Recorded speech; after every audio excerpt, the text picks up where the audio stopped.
Okay, Bismillahirrahmanirrahim. Assalamualaikum warahmatullahi wabarakatuh. Apa khabar semua? Ada boleh dengar suara saya? Jelas? Okay, kalau jelas, anda berikan reaksi thumbs up apa, so saya tahu yang bualan saya ni anda dengar. Okey, boleh. Alhamdulillah. Okay, baik. InsyaAllah kita akan sambung sesi hari ini dengan mulakan dengan bacaan Ummul Kitab Al-Fatihah. Bismillahirrahmanirrahim. Alhamdulillahi Rabbil Alamin. Ar-Rahmanirrahim. Maliki Yawmiddin. Iyaka na'budu wa iyaka nasta'in. Ihdinas siratal mustaqim. Siratal ladzina an'amta alaihim. Ghairil maghdubi alaihim. والضالين آمين بسم الله الرحمن الرحيم اللهم افتح علينا حكمتك وانشر علينا من خزائن رحمتك يا أرحم الراحمين رب اشرح لي صدري ويسر لي أمري واحلل عقدة من لساني يفقه قولي اللهم اجعلنا حقا من أهل القرآن الذين هم أهلك وخاصتك يا رب العالمين وصلى الله على سيدنا محمد وعلى آله وصحبه وسلم والحمد لله رب العالمين. Okay, baik.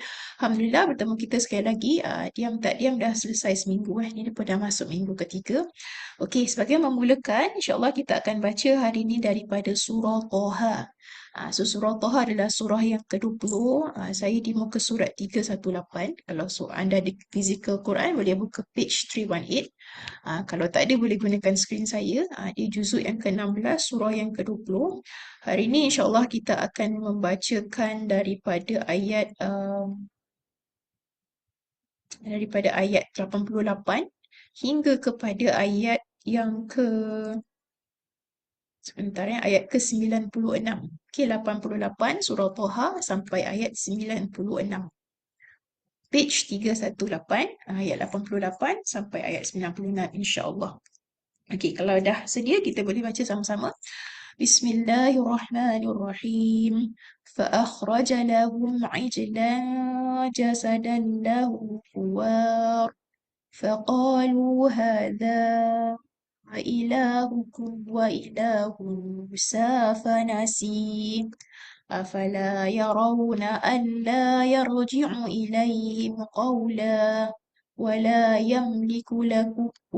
يملك لهم ضرا ولا نفعا ولقد قال لهم هارون من قبل يا قوم إنما فتنتم به وإن ربكم الرحمن فاتبعوني وأطيعوا أمري قالوا لن نبرح عليه عاكفين حتى يرجع إلينا موسى قال يا هارون ما منعك إذ رأيتهم ضلوا ألا تتبعني أفعصيت أمري قال يا ابن لا تأخذ بلحيتي ولا برأسي إني خشيت أن تقوم فرقت بين بني إسرائيل ولم ترقب قولي قال فما خطبك يا سامري قال بصرت بما لم يبصروا به من أثر الرسول فقبضت قبضة من أثر الرسول فنبذتها وكذلك سولت لي نفسي. صدق الله العظيم. Okey, bagi yang baru masuk, kita berada di surah Toha ayat 88 hingga 96. Jadi kisah yang kita nampak pada ayat ini adalah berkenaan dengan Nabi Musa alaihi salam, Nabi Harun dan satu watak lagi yang dinamakan dengan Samiri. Samiri itu nama disebut pada ayat 95. So Samiri itu nama sebenarnya adalah Musa juga. So dalam cerita ni ada dua Musa, satu Musa yang baik, satu Musa yang tak baik. So Musa yang baik adalah Nabi kita, Nabi Musa daripada keluarga Imran. Dan satu lagi Musa daripada yang dikenal sebagai Musa As-Samiri. Itu watak yang disebut pada ayat 95. Okey, kita lihat dulu permulaan cerita daripada bahagian yang kita baca ayat 88. Silakan, siapa nak kongsikan tafsir anda? فأخرج لهم عجلا. Assalamualaikum Ustazah. Salamullah Puan Aisyah. Okay, saya baca. Silakan. Kemudian As-Samiri mengeluarkan untuk mereka dari lubang itu anak lembu yang bertubuh dan bersuara. Maka mereka berkata, inilah Tuhanmu dan Tuhan Musa, tetapi Musa telah lupa. Okey, terima kasih. So kat situ adalah bahagian yang mana mereka telah diberikan ataupun dipresentkan seekor, bukan seekor, sebuah patung lembu yang berbentuk seperti lembu yang betul. Okey, dia adalah patung replika daripada lembu yang betul. Angelan tu anak lembu. Okey, dan diperbuat daripada apa? Diperbuat daripada emas. Kita tengok ayat sebelum tu ada tak sebut. Okey, so diperbuat daripada emas. So kalau anda tengok pada ayat sebelum dia, page yang sebelum dia, iaitu pada perkataan di sini mana ya, humilna auzaram min zinatil qaum. So zinatil qaum merujuk kepada bahan yang digunakan untuk buat patung lembu tadi adalah daripada perhiasan yang dibawa oleh kaumnya. So apa perhiasannya? Adalah perhiasan berbentuk emas. Dalam bahagian yang lain ada disebut tentang bahannya, bahan logamnya, tapi di sini disebut sebagai perhiasan kaum. So kalau anda tengok bahagiannya adalah bahagian cerita yang mana setelah Nabi Musa bawa kaum dia keluar daripada Mesir, dan bila mereka melarikan diri, mereka membawa sekali perhiasan kaumnya. So mereka kan sebelum ni hidup dalam perhambaan. So mereka memberitahu yang lari ni, memberitahu pada tuan mereka, mereka akan ada festival ataupun pesta keagamaan lah kononnya, dan mana mereka perlu untuk meminjam perhiasan. Okey, maka dipinjamkanlah perhiasan untuk kaum Bani Israel ni, dan bila mereka dapat keluar daripada Mesir, dia lari sekali dengan perhiasan tu. Jadi selain daripada kena kejar kerana Firaun nak tangkap mereka semula, kena kejar kerana mereka telah bawa lari perhiasan. So ada beberapa sebab kenapa Firaun bersungguh-sungguh nak kejar. Okey, itu adalah pada ayat 87 tentang logam ataupun tentang bahan yang digunakan. So ayat 88 dibuat patung lembu. Kemudian bila dah buat patung lembu, mereka cepat pula nak sembah. Kenapa agaknya? Kerana kalau kita tengok pada agama Mesir kuno, mereka ada penyembahan lembu. So maknanya penyembahan lembu tu bukan sesuatu yang asing. Mereka dah kenal. Jadi bila dikenalkan semula, mereka mudah untuk menerima balik. Sedangkan tadi sewaktu nak seberang, mereka nampak mukjizat dan sebagainya. Tapi kerana kelemahan iman tu yang menyebabkan mereka patah balik kepada agama yang sebelum ni, iaitu agama yang dalamnya ada penyembahan lembu. Okey, so lembu tu dibuat dalam keadaan yang benda tu seolah-olah macam berbunyi. Benda tu seolah-olah macam boleh bercakap sebab ada bunyi. Okey, dan tu disebutkan pada ayat ni, inilah Tuhan kau dan Tuhan Musa, tapi dia lupa, na'udzubillah. So ini berlaku ketika bila? Ketika Nabi Musa dah seberang dengan Bani Israel, dan ketika tu Nabi Musa, Allah minta untuk naik berjumpa dengan Allah. Maksudnya Nabi Musa beruzlah, dan Nabi Musa tinggalkan sekejap kaumnya dengan Nabi Harun. Ketika Nabi Musa tak ada, itulah mereka buat benda ni. So kenapa mereka buat benda ni? Sebab mereka nak wujudkan something like a cult group dalam kumpulan Nabi Musa tadi. Kenapa? Kerana Samiri melihat bila Nabi Musa bertindak selaku Nabi, dia ada followers. Dia ada orang-orang yang ikut dia. Maka Samiri pun nak jadi macam tu, maka dia adakanlah something yang boleh membuatkan orang terpengaruh dan mengikut dia. Sama macam seperti mana mereka pernah ikut Nabi Musa sebelum ni. Okay, itu yang berlaku pada bahagian sinilah bahagian permulaan cerita yang kita baca tadi. Okey, silakan sambungan ayat 89. Silakan sesiapa?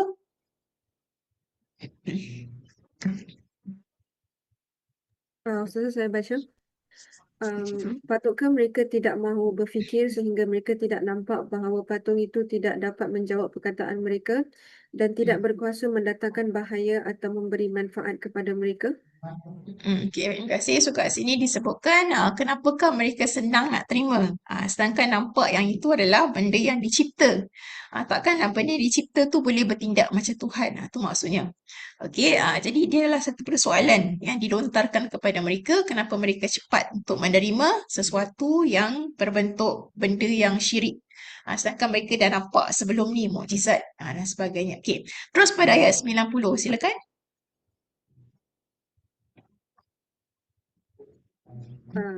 Saya sambung Dan Boleh, demi boleh. sesungguhnya Nabi Harun telah pun berkata kepada mereka sebelum itu, wahai kaumku, sesungguhnya kamu hanya diperdayakan dengan patung itu, dan sesungguhnya Tuhan kamu ialah Allah yang melimpah-limpah rahmatnya. Oleh itu ikutlah daku dan taatlah akan perintahku. Okay, ini adalah apa yang disebut oleh Nabi Harun. Tapi mereka tidak begitu segan dengan Nabi Harun sebab mereka lebih segan dengan Nabi Musa. Sebab tu bila Nabi Harun cakap, seolah-olah macam tak jalan. Okay, kemudian masuk kepada ayat 91. So kat sini ayat 91 merujuk kepada Nabi Musa pulang semula. Silakan siapa? 91, 92?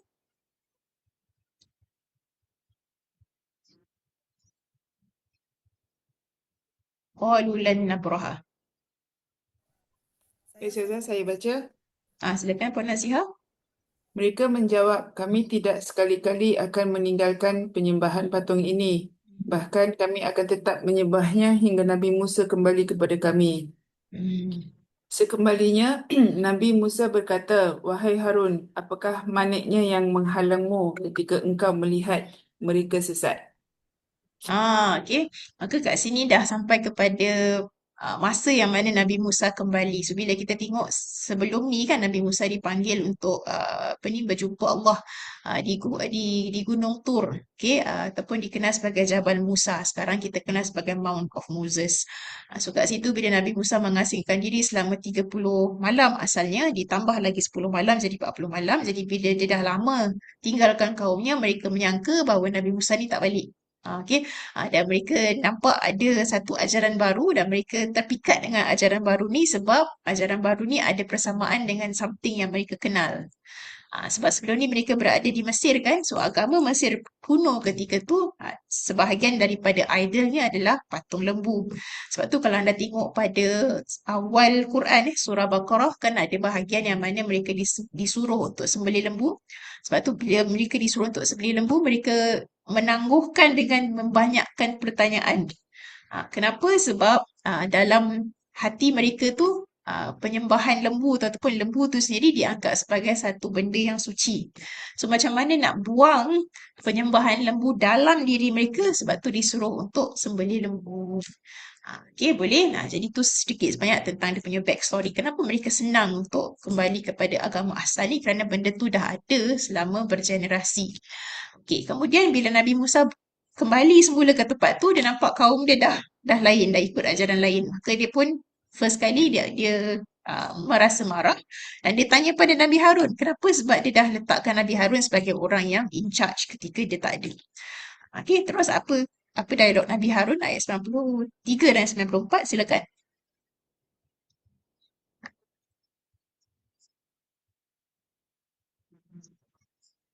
Saya baca Ustazah.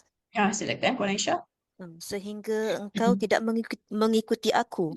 Apakah engkau telah sengaja melanggar perintahku? Dia, iaitu Nabi Harun, menjawab, wahai putera ibuku, janganlah engkau pegang janggutku dan jangan pula kepalaku.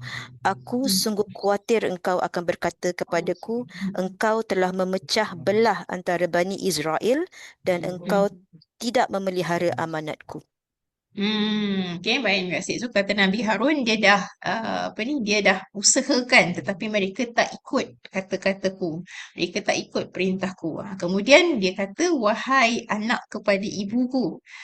So kat sini dia kata jangan pegang leher, jangan pegang janggut dan kepala. Kenapa? Sebab masa tu Nabi Musa marah, dia tarik janggut dengan kepala Nabi Harun. So dalam keadaan sakit tu dia katalah jangan pegang janggut dengan kepala, lepaskanlah maksudnya. So anda nampak di sini ada perkataan ya bena ummah. So ya bena ummah dalam surah Toha ditulis dengan setiap hurufnya bersambung. Okey, ya ibnah dengan ummah. So kat sini dia ada 3 perkataan sebenarnya yang bercantum. Sekejap saya cuba tulis. Ada perkataan ya ibnah dengan ummah. Ni asalnya. Ya ibna ummah. Tapi di sini pada surah Toha dia bercantum ketiga-tiga ni dan kedua-dua alif selepas huruf ya dan sebelum huruf ba dibuang. Okey, so jadilah bercantum seperti ini. Ini dari segi resam. Anda akan jumpa perkataan yang sama berada pada surah Al-A'raf. So kalau surah Toha ayat 94, ketiga-tiga perkataan ini bercantum. Dalam surah A'raf, dia terpisah. So kita tengok surah A'raf. Surah A'raf ayat... Okay, surah A'raf. Ini saya kongsi surah A'raf. Surah A'raf berada pada ayat 150. So dalam ayat 150, dia tak ada perkataan ya. Dia ada ibna ummah sahaja. Qala ibna ummah. Di sini perkataan yang hampir sama tapi tak ada ya di depan. Dia ada ibna ummah. So dia adalah satu istilah yang bermaksud wahai adikku ataupun abangku lah. Anak ibuku maknanya adik ataupun abang kita lah. Okay? So di sini perkataan dia tak tercantum, tapi pada surah yang kita baca tadi perkataannya tercantum. So kenapa agaknya ada perbezaan resam sedangkan perkataannya perkataan yang sama? So kalau dari segi kajian berkenaan dengan resam, ada setengah pengkaji resam kata kalau perkataan tu bergabung macam yang kita nampak pada surah Dhuha, dia bercantum dan ada setengah huruf tu dibuang, itu menampakkan bahawa cerita ataupun dia punya senario ayat tu menggambarkan sesuatu yang kelang kabut. Sebab bila dah ditarik janggut dengan kepala, bayangkan orang tu dah sakit kan, maka dia kelang kabut, minta supaya dilepaskan. Itu dari segi kajian berkenaan dengan resamnya lah. So resam perkataan dalam ayat juga menggambarkan situasi ayat tadi. Okey, so kat sini kata Nabi Harun dia dah buat sesuatu tetapi mereka tak mendengar kata-katanya. Maka pada ayat yang ke-95, Nabi Musa tanya pula pada dia punya culprit dia iaitu Samiri. Qala fama khatbuka ya Samiri. Apa yang kamu nak cakap wahai Samiri? Maknanya dia nak dengar viewpoint Samiri. Kenapa Samiri adakan semua ni? Adakan patung, ada yang boleh bersuara seperti seolah-olah macam benda tu adalah sembahan yang baru dan sebagainya. So apa kata Samiri? Kata Samiri, qala basurtu bima lam yabsuru bihi. Samiri kata, aku boleh melihat sesuatu yang kamu tak boleh melihat. Faqabattu qabdatan min asarir rasul, dan aku telah menggenggam satu genggam daripada kesan rasul tadi ataupun kesan utusan tadi. Fanabastuha wa kazalika sawwalat li nafsi.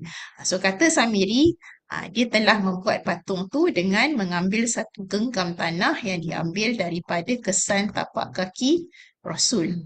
So Rasul ni siapa? Rasul tu ada setengah tafsir merujuk pada Jibril. So kat sini dalam setengah pendapat tafsir mengatakan bahawa ketika mana Jibril datang kepada Nabi Musa, khususnya ketika nak memberikan bantuan bila dia lari daripada Fir'aun dan sebagainya, Samiri ni adalah seorang yang memerhati dan dia ni adalah seorang yang pakar ilmu sihir. Bahkan pada zaman tu sesiapa yang pakar ilmu sihir disifatkan sebagai seorang yang alim dalam masyarakat Mesir kuno. Sebab tu kalau anda tengok sejarah Mesir kuno, mereka-mereka yang dekat dengan Fir'aun yang dikonsider sebagai alim adalah pakar-pakar sihir. Sebab tu bila Nabi Musa nak berdepan dengan Fir'aun, Fir'aun nak lawan dia dengan menghantar pakar-pakar sihir dia. Kononnya lah untuk melawan Nabi Musa, tapi akhirnya ahli sihir tu beriman. Okay, so balik pada kisah Samiri. Samiri pun adalah salah seorang pakar sihir zaman tu. Dan dia perhatikan setiap kali Nabi Musa dapat bantuan dari Allah, dia akan nampak seperti ada kesan tapak kaki. Ada seperti entiti yang bergerak, ada kesan tapak kaki, dan kesan tapak kaki tu dia mencambahkan sesuatu. Dia seperti kesan tapak kaki kuda. So ada setengah tafsir mengatakan kesan tapak kaki kuda Jibril tu, di situ ada pokok yang tumbuh. Setiap kali ada seperti kesan tapak kaki, macam ada something yang boleh tumbuh. Ada pokok yang tumbuh. Jadi tanah yang ada kesan tapak kaki yang di situ nampak ada pokok yang tumbuh tu diperhatikan oleh Samiri, dan Samiri ambil tanah daripada tempat yang dia nampak ada laluan tapak kaki yang kata pentafsir itu adalah laluan kuda Jibril mungkin. So dia ambil dan itu yang digunakan sebagai bahan sihir. Bahan sihir untuk seolah-olah menampakkan patung lembu tu seolah-olah hidup. Jadi nampakkan sihir tu daripada zaman ke zaman dia ada pattern yang lebih kurang sama, digunakan tanah. So kalau zaman kita pun jangan ingat tak ada, masih lagi ada amalan sihir ni. So kalau tanah ni, kalau anda nampak tanah di tempat yang tak mungkin ada, anda hati-hatilah siram ataupun jangan disentuh. Okey, so kat sini kata Samiri dia nampak kesan tanah tadi dan dia gunakanlah tanah tu untuk menjadikan sebagai bahannya. So kat sini kita akan bincangkan. Di sini ada dua qiraat. Ada baca faqabattu qabdatan, satu lagi faqabastu qabsatan.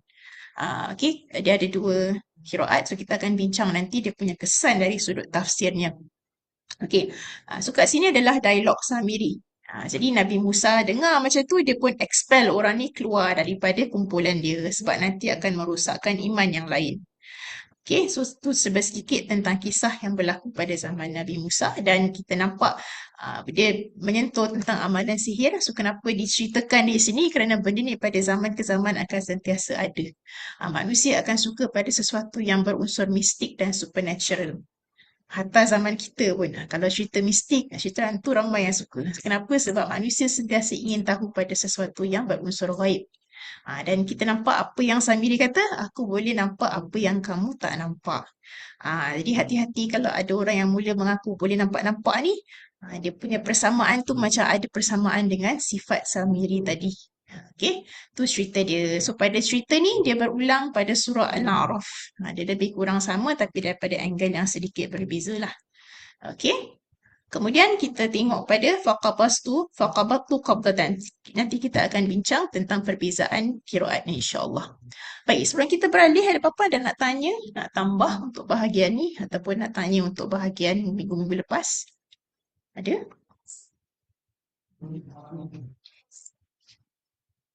Ada tak ada?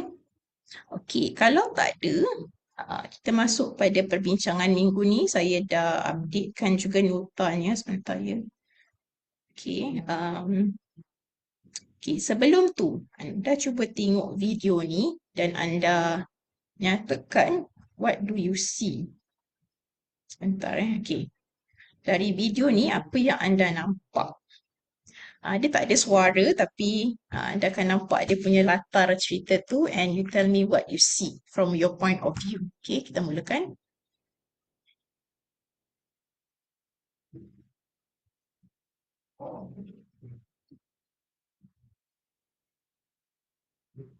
Okay, sekali lagi ya.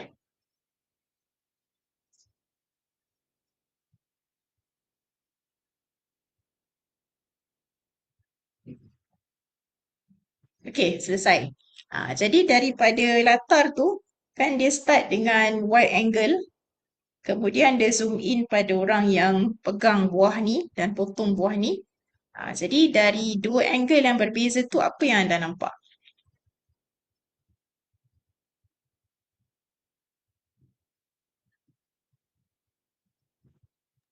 So dari angle yang jauh kita nampak a group of women socializing. And then dari angle yang dekat kita nampak this woman tengah kupas orange. Is it orange? Yes. Yeah, yes, okay. So kita nampak a broader picture and something yang dinarrowkan dia punya zoom focus tu pada satu orang ataupun satu perbuatan lawan action. Okay, tu satu segi. Yang lain apa yang anda nampak?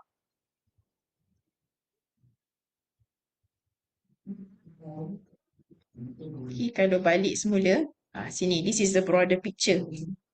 So daripada angle yang luas ni, apa detail yang anda boleh nampak dari keseluruhan gambar ni?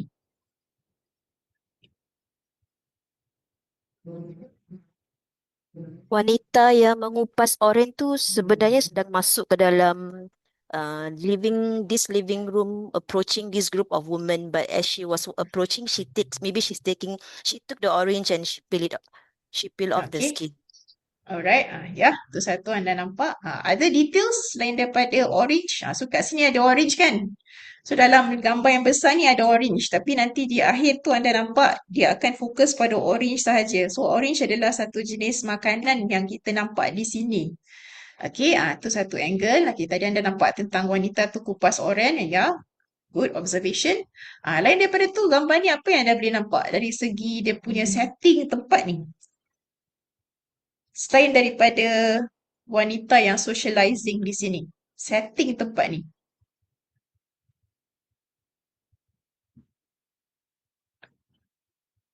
dia punya ambience bilik tu ataupun kalau kita ni konsep lah interior konsep tempat ni macam mana?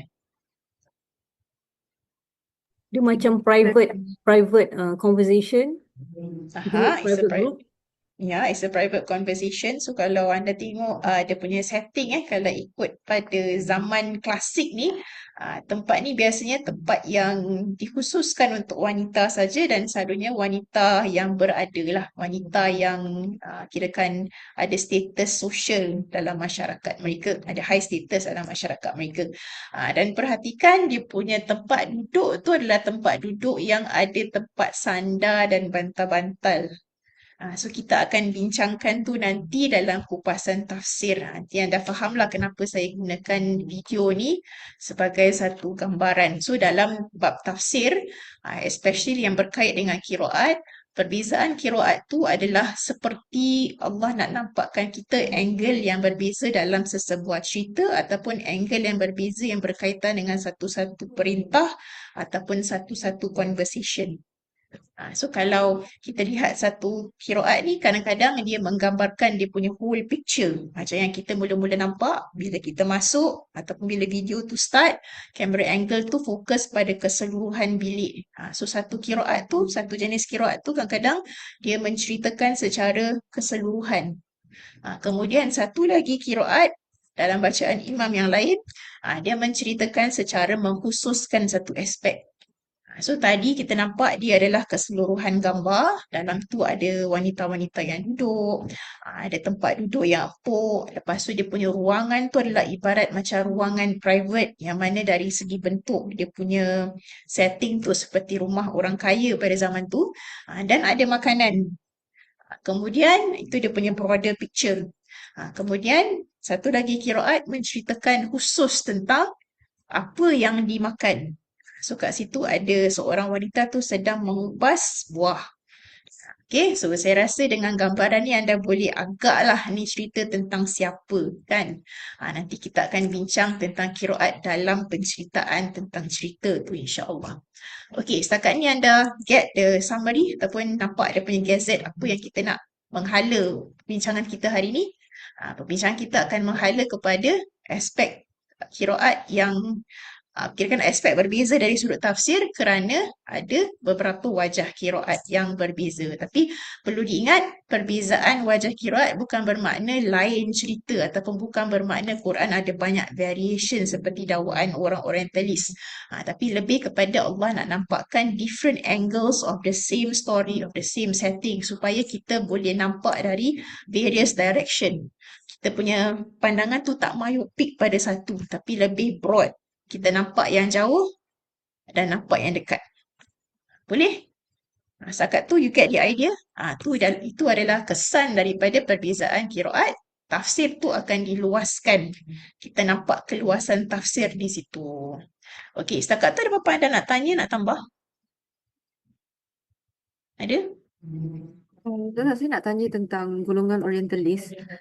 Is it their perspektif bila interpret the Quran is more on gunakan teknik-teknik sastra rather than tafsir cerita? Okay. Yeah, good question. Saya tidaklah begitu pakar dalam macam mana kajian orientalis, tapi based on apa yang saya belajar dan apa yang saya baca, cara mereka kupas Quran tu lebih kepada cara mereka dissect Bible. Kalau cara kita tafsir Al-Quran, para ulama kita yang mana mereka ambil contoh daripada para sahabat, cara kita tafsir Quran tu berbeza daripada mereka as in, bila kita tafsir sesuatu teks Al-Quran, kita anggap teks Quran tu adalah ataupun ayat Quran tu adalah sesuatu daripada Allah, kalam Allah. Dan kita ada certain adab yang kita maintain, iaitu bila kita tafsirkan Quran, kita akan tafsirkan Quran pertama berdasarkan ada tak ayat Quran lain yang menerangkan tentang ayat ni. Okay, apa contoh saya nak bagi? Misalnya, kita pergi pada surah Baqarah. Kita pergi surah Baqarah yang mana cerita yang paling famous adalah cerita tentang Nabi Adam alaihissalam. Cerita tentang Nabi Adam AS, bahagian yang mana dia ni dikeluarkan daripada syurga Sebentar ya, ada satu bahagian ni dia dikeluarkan daripada syurga, dan sebelum dikeluarkan daripada syurga Allah telah mengajar dia beberapa kalimat. Sekejap ya, ada tak bahagian tu? Okey, so perkataan kalimat, anda tengok perkataan kalimat pada surah Baqarah. Sekejap ya, anda boleh cari dia ayat ke berapa. Okey, so ini bahagian yang mana disebutkan tentang kisah Nabi Adam. Okey, so kat sini ada perkataan kalimat ya, ayat 37. Fatalaqa Adam. So bila Nabi Adam nak dikeluarkan daripada syurga atas kesalahan dia, iaitu kesalahan dia telah melanggar peraturan yang mana dia tak boleh mendekati satu pokok. Tapi kerana syaitan ataupun kerana iblis tu usaha untuk menghalakan ke arah pokok tu, akhirnya dia sampai ke situ, maka dah melanggar apa yang Allah gariskan supaya tak dibuat. Jadi dia dikeluarkan daripada syurga, fatalaqa. Sebelum keluar tu Allah telah mengajarkan dia beberapa kalimat yang mana dengan kalimat tu dia telah bertaubat dengannya. Jadi kat sini timbul persoalan dari kalangan tafsir. Apa maksud kalimat ni? Dia ajar perkataan apa? Dan ini perkataan kalimat ditafsirkan dengan ayat yang lain pada surah Al-A'raf. So dalam surah Al-A'raf ada kisah tentang Nabi Adam sekali lagi kan dengan iblis. Tapi kalau anda tengok perbezaan angle antara dua cerita tu di dua tempat, dalam surah Baqarah dia punya angle cerita tu adalah daripada point of view para malaikat. Kan kalau kita tengok movie ada point of view the villain and also the other party. Ini adalah point of view of the non-villain. So kat sini cerita dari point of view malaikat. Mereka bertanya pada Allah, kenapa kau nak cipta satu makhluk lagi sedangkan sebelum ni ada makhluk jin yang telah merosakkan muka bumi. Tapi bila Allah explain bahawa Allah tahu, qala inni a'lamu ma la ta'lamun. Aku lebih tahu apa yang kamu tak tahu, maka malaikat pun dah tak banyak tanya. Jadi bila disuruh sujud, dia pun sujud. Ini adalah daripada point of view malaikat, yang mana malaikat nampak setelah Nabi Adam dicipta, setelah disuruh sujud. Dipendekkan cerita, Nabi Adam dah tersilap. Dia telah melanggar apa yang Allah kata tak boleh buat. Maka dia pun dikeluarkan daripada syurga, dan sebelum tu dia telah diajarkan beberapa kalimat yang digunakan untuk bertaubat. Tapi pada ayat ni tak diterangkan kalimat apa. Jadi pentafsir pun nak tahu kenapa, apa maksud kalimat, maka mereka lihat ada tak ayat lain yang menceritakan benda yang sama yang mungkin lebih detail. Jadi kita nampak cerita yang sama pada surah Al-A'raf. So kita pergi surah Al-A'raf. Okey, dalam surah Al-A'raf anda nampak dia punya cerita tu adalah daripada point of view of the villain, which is iblis. So kat sini ayat dia agak ekstrim. Perbualan dia agak ekstrim. Dia daripada the dark side. Okay, so dia expose the dark side of iblis. So pada ayat ni disebutkan bahawa Allah telah menciptakan kita lah dan sebagainya. Kemudian disuruh untuk bersujud. Semua makhluk yang di langit tu untuk sujud kepada Nabi Adam. Tapi satu tak nak, iaitu iblis. So asalnya nama watak ni, nama villain ni bukan iblis. Asalnya Azazil, tapi ditukar nama menjadi iblis. Iblis daripada perkataan ablasa, maknanya yang telah ingkar. Okay, so kat sini dia tak nak sujud sebab dia rasa dia superior.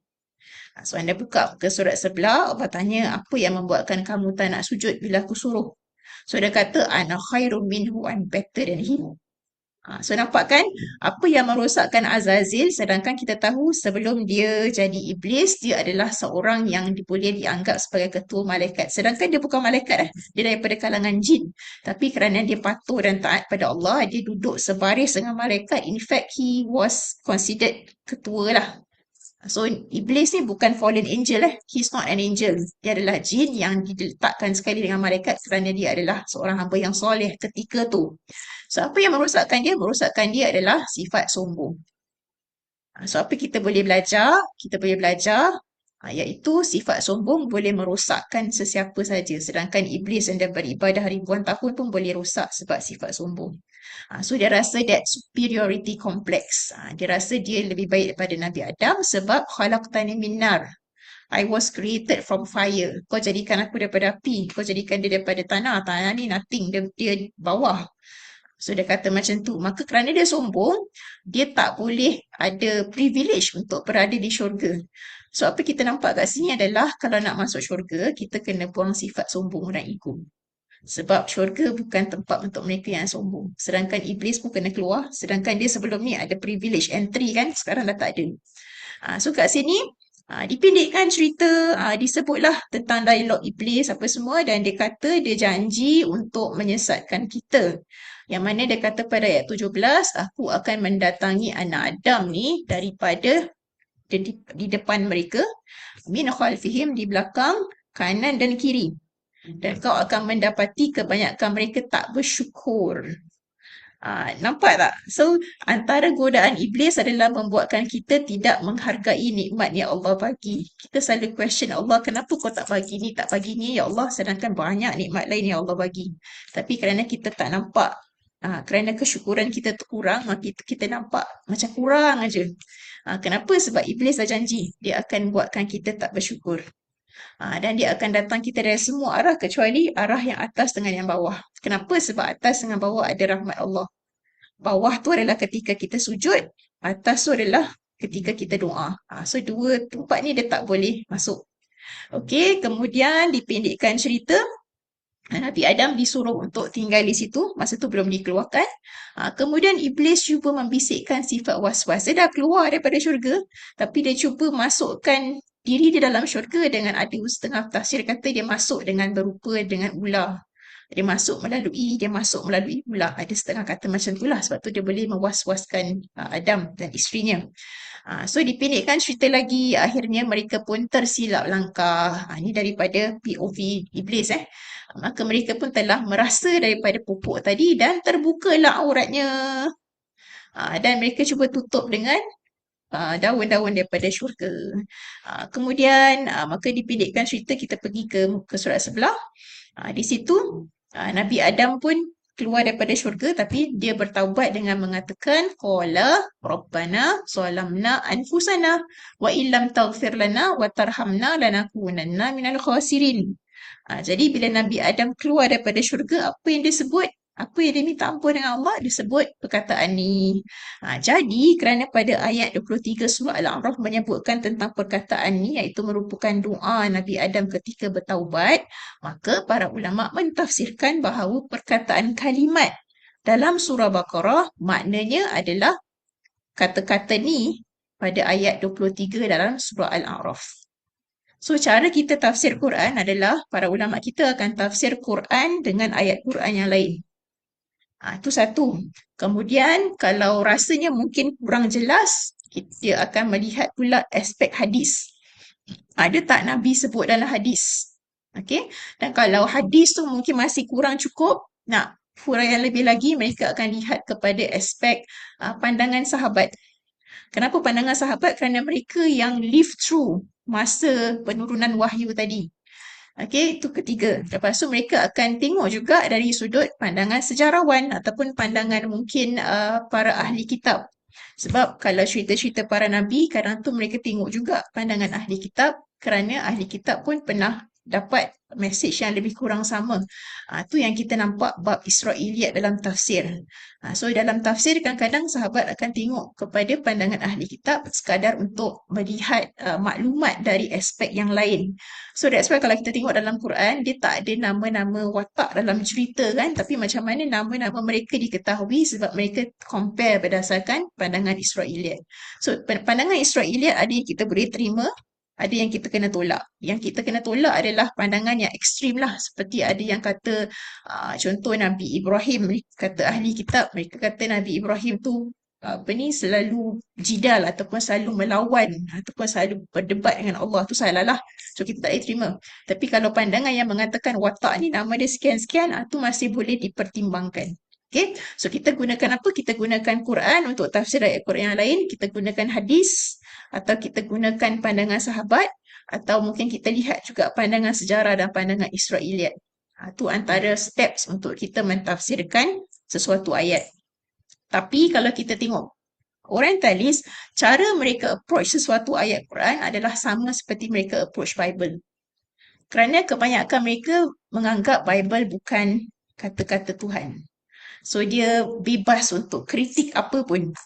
Sebab tu dalam agama mereka tak menjadi kesalahan untuk mereka portray para nabi dalam keadaan yang memalukan kadang tu, dalam keadaan mereka buat lawak dan mereka mempersendakan contohnya. So mereka boleh bebas buat gitu sebab kebanyakan mereka menganggap Bible tu ditulis oleh manusia. So boleh approach dengan cara apa pun. Sebab tu mereka gunakan pendekatan yang sama terhadap Quran. Jadi mereka tak consider aspek hadis, aspek ayat lain, aspek yang kita gunakan untuk kupas ayat tadi. Mereka just kupas based on apa yang mereka rasa logik. Okay, dan kalau kita tengok cara mereka adalah mereka suka memilih sesuatu ayat yang tidak begitu jelas sangat. I see macam benda yang agak boleh kita explore dia punya grey area tau. Benda yang confirm, yang memang nampak jelas dia tak explore. Contohnya macam dari segi penulisan Quran, yang jelas adalah Quran tu telah ditulis secara rasmi pada zaman Uthman dan tulisan tu telah dilaksanakan oleh lebih 12,000 orang sahabat dan sangat-sangat mutawatir. Itu dia tak bincang. Pasal dia tahu there is no ground for them to attack. Tapi dia akan bincang tentang manuskrip-manuskrip yang Sayyidina Uthman tak akui ni. Kenapa manuskrip ni ada? Dia mesti Quran yang hilang. Kan ada san'ah manuskrip apa semua. Benda yang tak ada, kirakan benda yang kita tak tahu dari mana manuskrip ni datang, siapa yang simpan, itu yang dia attack. Yang confirm tahu siapa yang jaga, dia tak tanya. So, they are prone untuk attack benda-benda yang nampak boleh di-attack pada pandangan mereka. So, benda yang clear cut dia tak consider, yang tak clear cut tu yang dia sibuk. Itu cara mereka. Kenapa? Kerana seperti sifat iblis tadi adalah was-was. Mewas-waskan kita. So kalau kita tengok approach iblis macam mana, dia dah keluarkan daripada syurga. Dia tak boleh cakap direct dengan Nabi Adam. Dia cuba membisikkan, was-waskan dia dengan memberi ideas yang so-called macam try lah cari loophole dalam perintah ni. Macam itulah approach orientalis. Dia cuba cari tempat-tempat yang boleh dijadikan loophole. Itu bahaya dia. So kalau kita tak betul-betul faham, dan kalau kita jenis yang tengok perkara tu dari segi dia punya zahir saja, kita mungkin akan termakan dengan dakwah mereka. Okay, hope I answer your question. Ada apa-apa nak tanya, nak tambah? Sorry, terpanjang pula. Alamak, dah setengah jam dah. Okay, so ada apa-apa nak tanya, nak tambah sebelum kita beralih kepada tajuk kita hari ni? Tak ada? Okay, tak ada. Kita masuk pada perbahasan hari ni. So, perbahasan hari ni adalah berkenaan dengan kepentingan qiraat dalam penafsiran Al-Quran. Saya ada berikan anda nota dia yang panjang. Ni saya tak bacakanlah sebab anda boleh baca sendiri, nanti makan masa pula. So sedikit sebanyak kenapa qiraat tu penting dalam bab penafsiran Quran, sebab satu, dia memberi kefahaman yang holistik lah. Maknanya dia menampakkan setiap sudut angle ayat tadi seperti mana yang anda nampak pada video yang saya generate tadi itulah. Kemudian qiraat tu adalah salah satu metodologi dalam tafsir. So selain daripada para ulama tafsir, kita melihat dari sudut pandangan ayat lain dalam Quran, hadis Nabi, pandangan sahabat dan sebagainya, dia akan juga take into account ada tak bentuk bacaan yang berbeza pada satu-satu ayat. Jadi itu yang termasuk dalam disiplin tafsir Quran bil Quran. Dia akan tafsirkan, pertama lihat satu ayat dan dibandingkan dengan ayat lain yang menyebutkan tentang perkara yang sama tentang ayat yang dia nak cari tafsirannya. Okey, kemudian dia akan melihat juga peranan. So peranan qiraat ni dari segi analisisnya berdasarkan pandangan Abdul Rahman Haban Nakah, dia kata dia adalah untuk melengkap maksud ayat. So beberapa qiraat tu dia melengkapkan maksud ayat. Kita nampak dari semua aspek. Okey, kemudian dia menampakkan ekspresi bahasanya. Dari sudut bahasanya macam mana? So untuk memahami cerita, kita kena faham bahasa yang digunakan dalam penceritaan tadi. Okey, dan berbagai lagi lah. Kemudian kita tengok dari segi pandangan tujuan penafsiran tambahan. So kenapa perlu untuk kita ada tambahan dari segi tafsir? Supaya kita nampak dia punya keluasan makna ayat, dan paling penting kalau kita nak istinbat ataupun dalam kita nak keluarkan satu-satu hukum daripada satu-satu ayat, kita kena faham ayat tu secara jelas. Ini berlaku pada, kalau anda tengok pada ayat berkenaan dengan hukum mencuri iaitu dalam Kita pergilah pada ayat yang sebentar. Ayat dia pada surah Maidah. Okey. Surah Maidah ayat 34 tak silap saya. Saya cuba tengok ayat 34. Okey. Dia tak ada kat sini. Sekejap sebentar saya check surah Maidah ayat berapa. Okey, ayat dia adalah wasariqu wasariqatu. Kalau anda jumpa beritahu ayat yang keberapa? Surah Maidah. Sekejap. Wasariqu. Oh, ayat 38. Salah nombor. Ayat 38 sebentar Okey, so tunggu ayat 38 surah Maidah. Okey, di sini. Wasariqu wasariqatu faqta'u aydiyahuma. Jadi ayatnya adalah ayat hukum. Ayat hukum hudud. Yang mana Allah kata dan bagi pencuri lelaki dan pencuri perempuan maka hendaklah dipotong kedua tangan mereka. So timbul persoalan sebab kita nak keluarkan hukum kan daripada ayat ni. Nak potong tangan mana? Kanan ke kiri? Jadi mereka melihat ada tak dalil yang menerangkan tentang ayat ni. So kalau tengok dalam Quran, ayat lain tak ada. Sebab ayat tentang mencuri kat sini je, surah Maidah ayat 38. So ada tak ayat lain? Tak ada. Tapi ada tak bacaan lain? Bacaan qiraat. Sebab qiraat pun adalah sesuatu yang berkait dengan Quran kan? Dari segi qiraat sahih tak ada. Tapi qiraat yang syaz ada.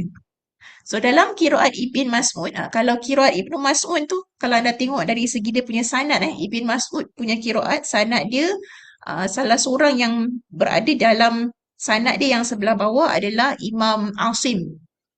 So siapa Imam Asim? Imam Asim adalah guru kepada kepada Hafs. So kalau kita baca bacaan Hafs kan? Guru dia Asim. Dalam sanad Asim ada nama Ibn Mas'ud.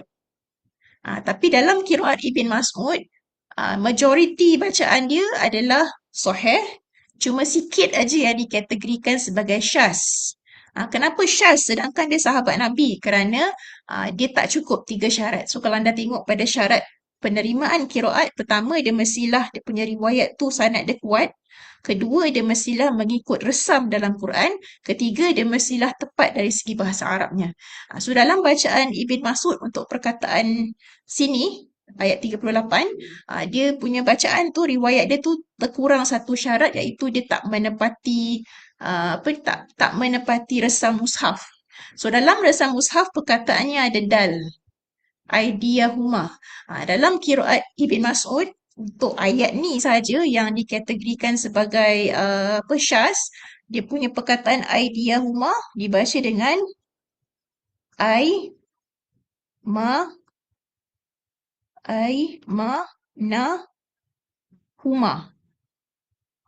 Huma maksudnya kanan mereka. So dalam nak mengeluarkan hukum, para ulama melihat dari segi tafsiran ayat lain tak ada ayat yang menafsirkan tentang kecurian ni. Tapi dalam qiraat syaz ada perkataan aymanahuma. Jadi ditafsirkan aydiyahuma tangan mana? Tangan sebelah kanan dahulu. Nampak tak? So qiraat syaz tu walaupun tidak boleh dibaca dalam solat tapi masih lagi boleh digunakan dalam pentafsiran asalkan dia punya syaz tu tak teruk sangat. So maknanya dari segi periwayatan tu masih boleh diterima walaupun dia tak menepati syarat sebab ayat ni ataupun bacaan aymanahuma adalah daripada bacaan Ibn Mas'ud. Boleh? Anda nampak tak bahagian tu?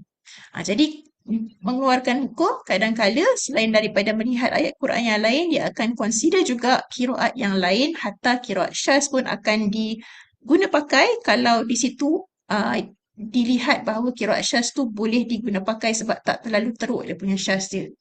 Macam kalau kita tengok hadis lah, sebab ada hadis dhaif yang mana boleh diterima sebagai hadis hasan contohnya, yang kita belajar kita sebut sebagai hasan li ghairi. Hadis ni jadi hasan kerana ada hadis lain yang lebih kuat yang support benda ataupun yang menyebut benda yang sama pada hadis yang asalnya dhaif tadi. Okey, itu satu cara, satu approach lah. So kalau kita tengok pada nota tadi, dalam nak mengistinbat, nak keluarkan hukum, kadang-kadang dia akan lihat juga pada aspek qiraat hatta qiraat syaz sekalipun. Okey. Tu sedikit tentang nota ni. So saya ada buatkan ringkasan dalam bentuk infografik so you can see better. Ni adalah infografiknya. Saya rasa saya dah kongsikan dalam group chat. So kalau kita tengok secara bird's eye view, so peranan qiraat dalam tafsir Quran dia adalah satu elemen fundamental, elemen penting dalam metodologi ataupun cara penafsiran. So kita ada approach yang proper tau, kita ada adab dalam menafsir Quran. Kita tak main masuk dan attack ayat tu, tak. Kita akan faham konteks ayat tu. Khususnya kalau ayat tu ada sebab nuzul.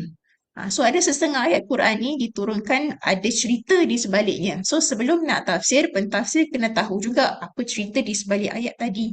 Tapi kalau orientalis dia tak consider cerita tu, dia akan just attack ayat tu secara literal. Tu bahayanya lah, especially kalau mereka yang tak begitu faham, mereka akan percaya pandangan ni. Tu yang risau. Okay, so qiraat merupakan salah satu daripada elemen yang kita gunakan dalam kaedah tafsir.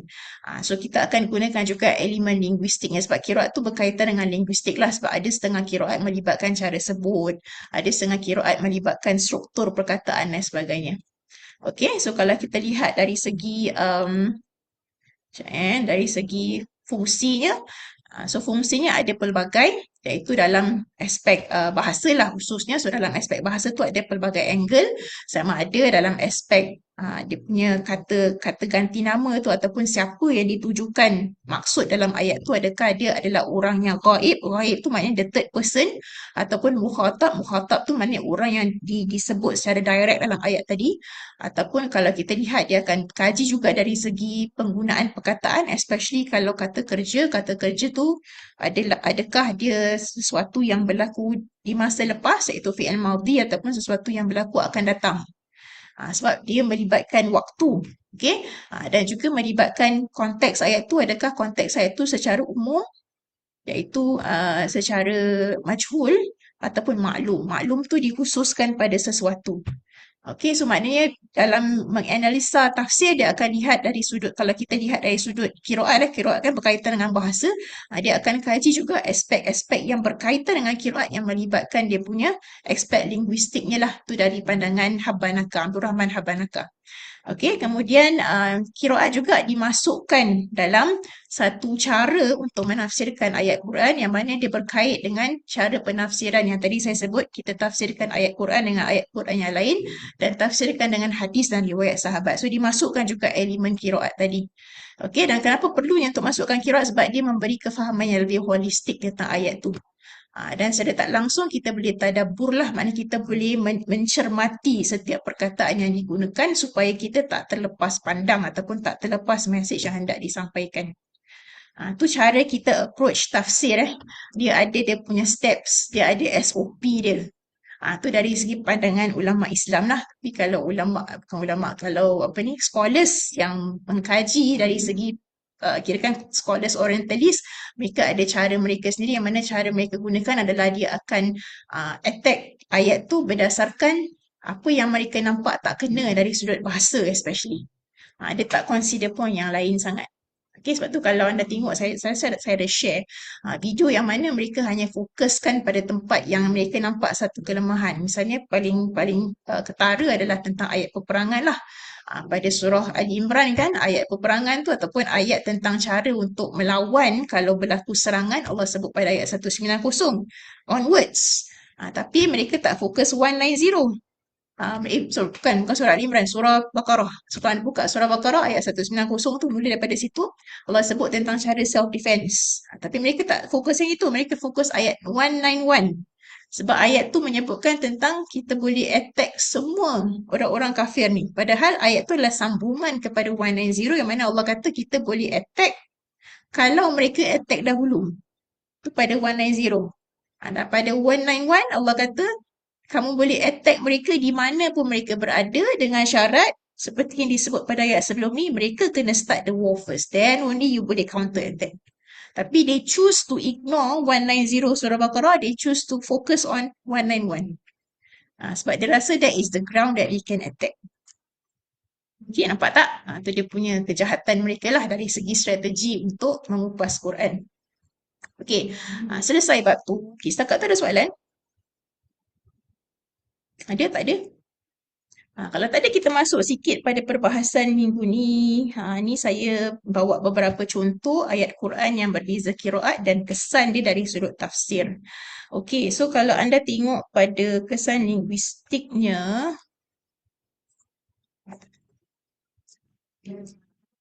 okey, kat sini saya bagi contoh saja, dia tak terlalu panjang harapnya.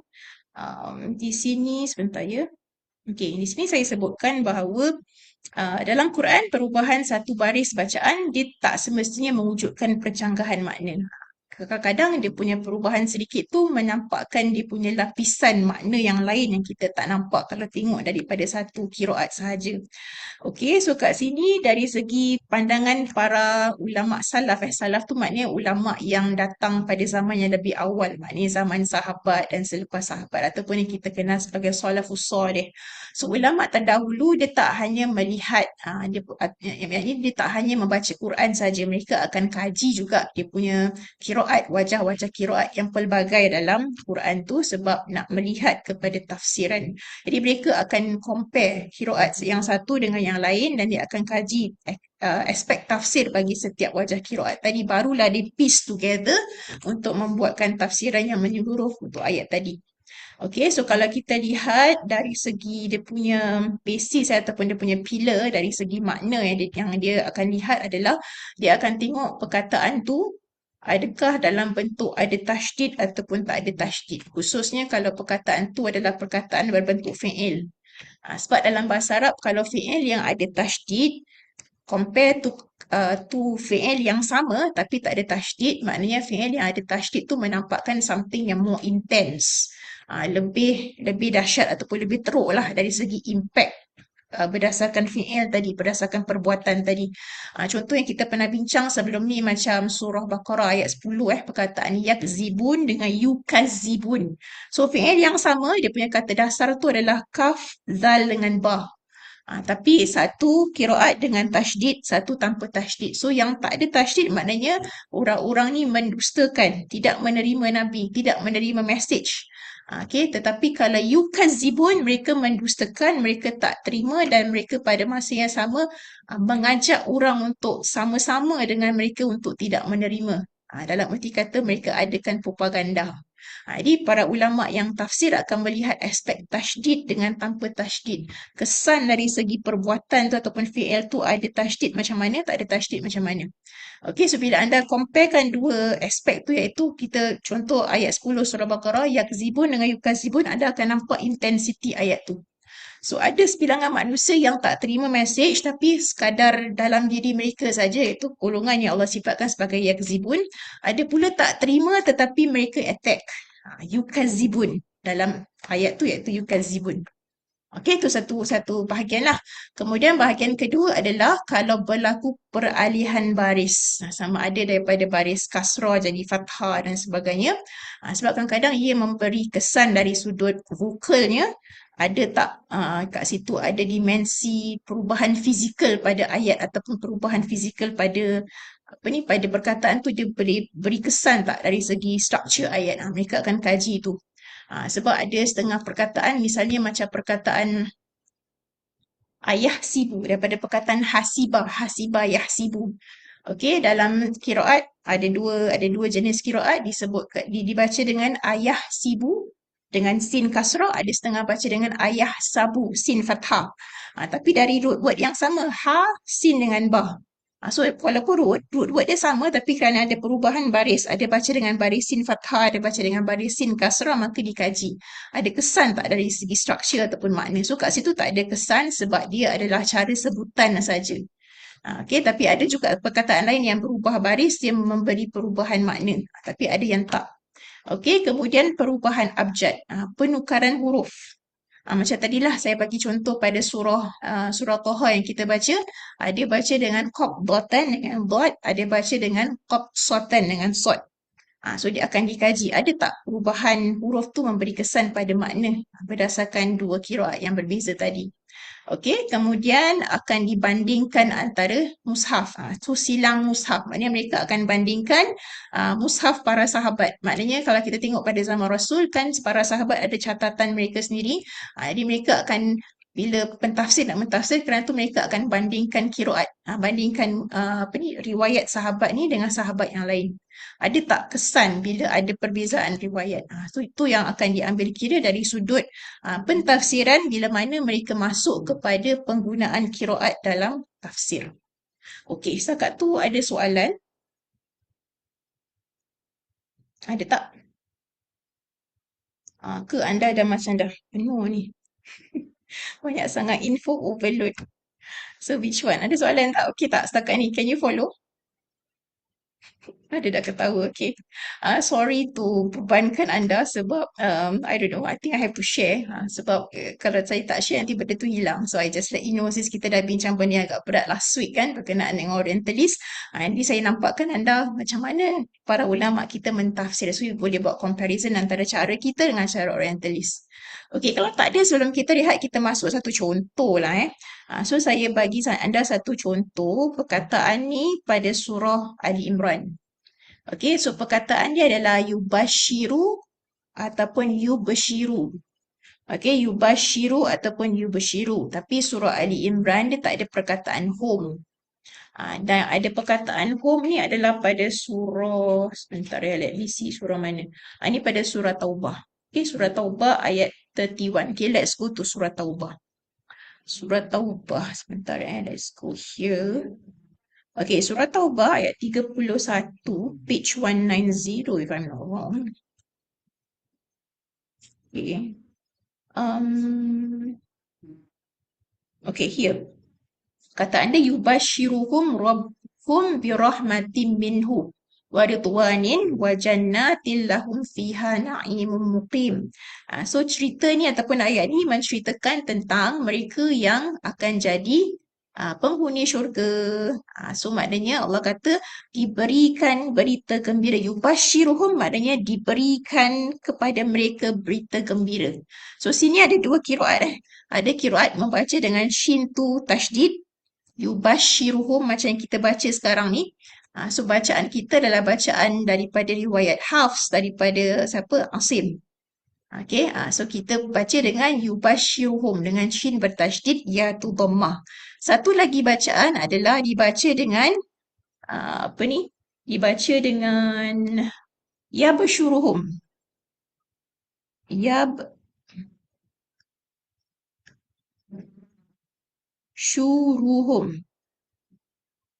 The same word tapi lain sebutan.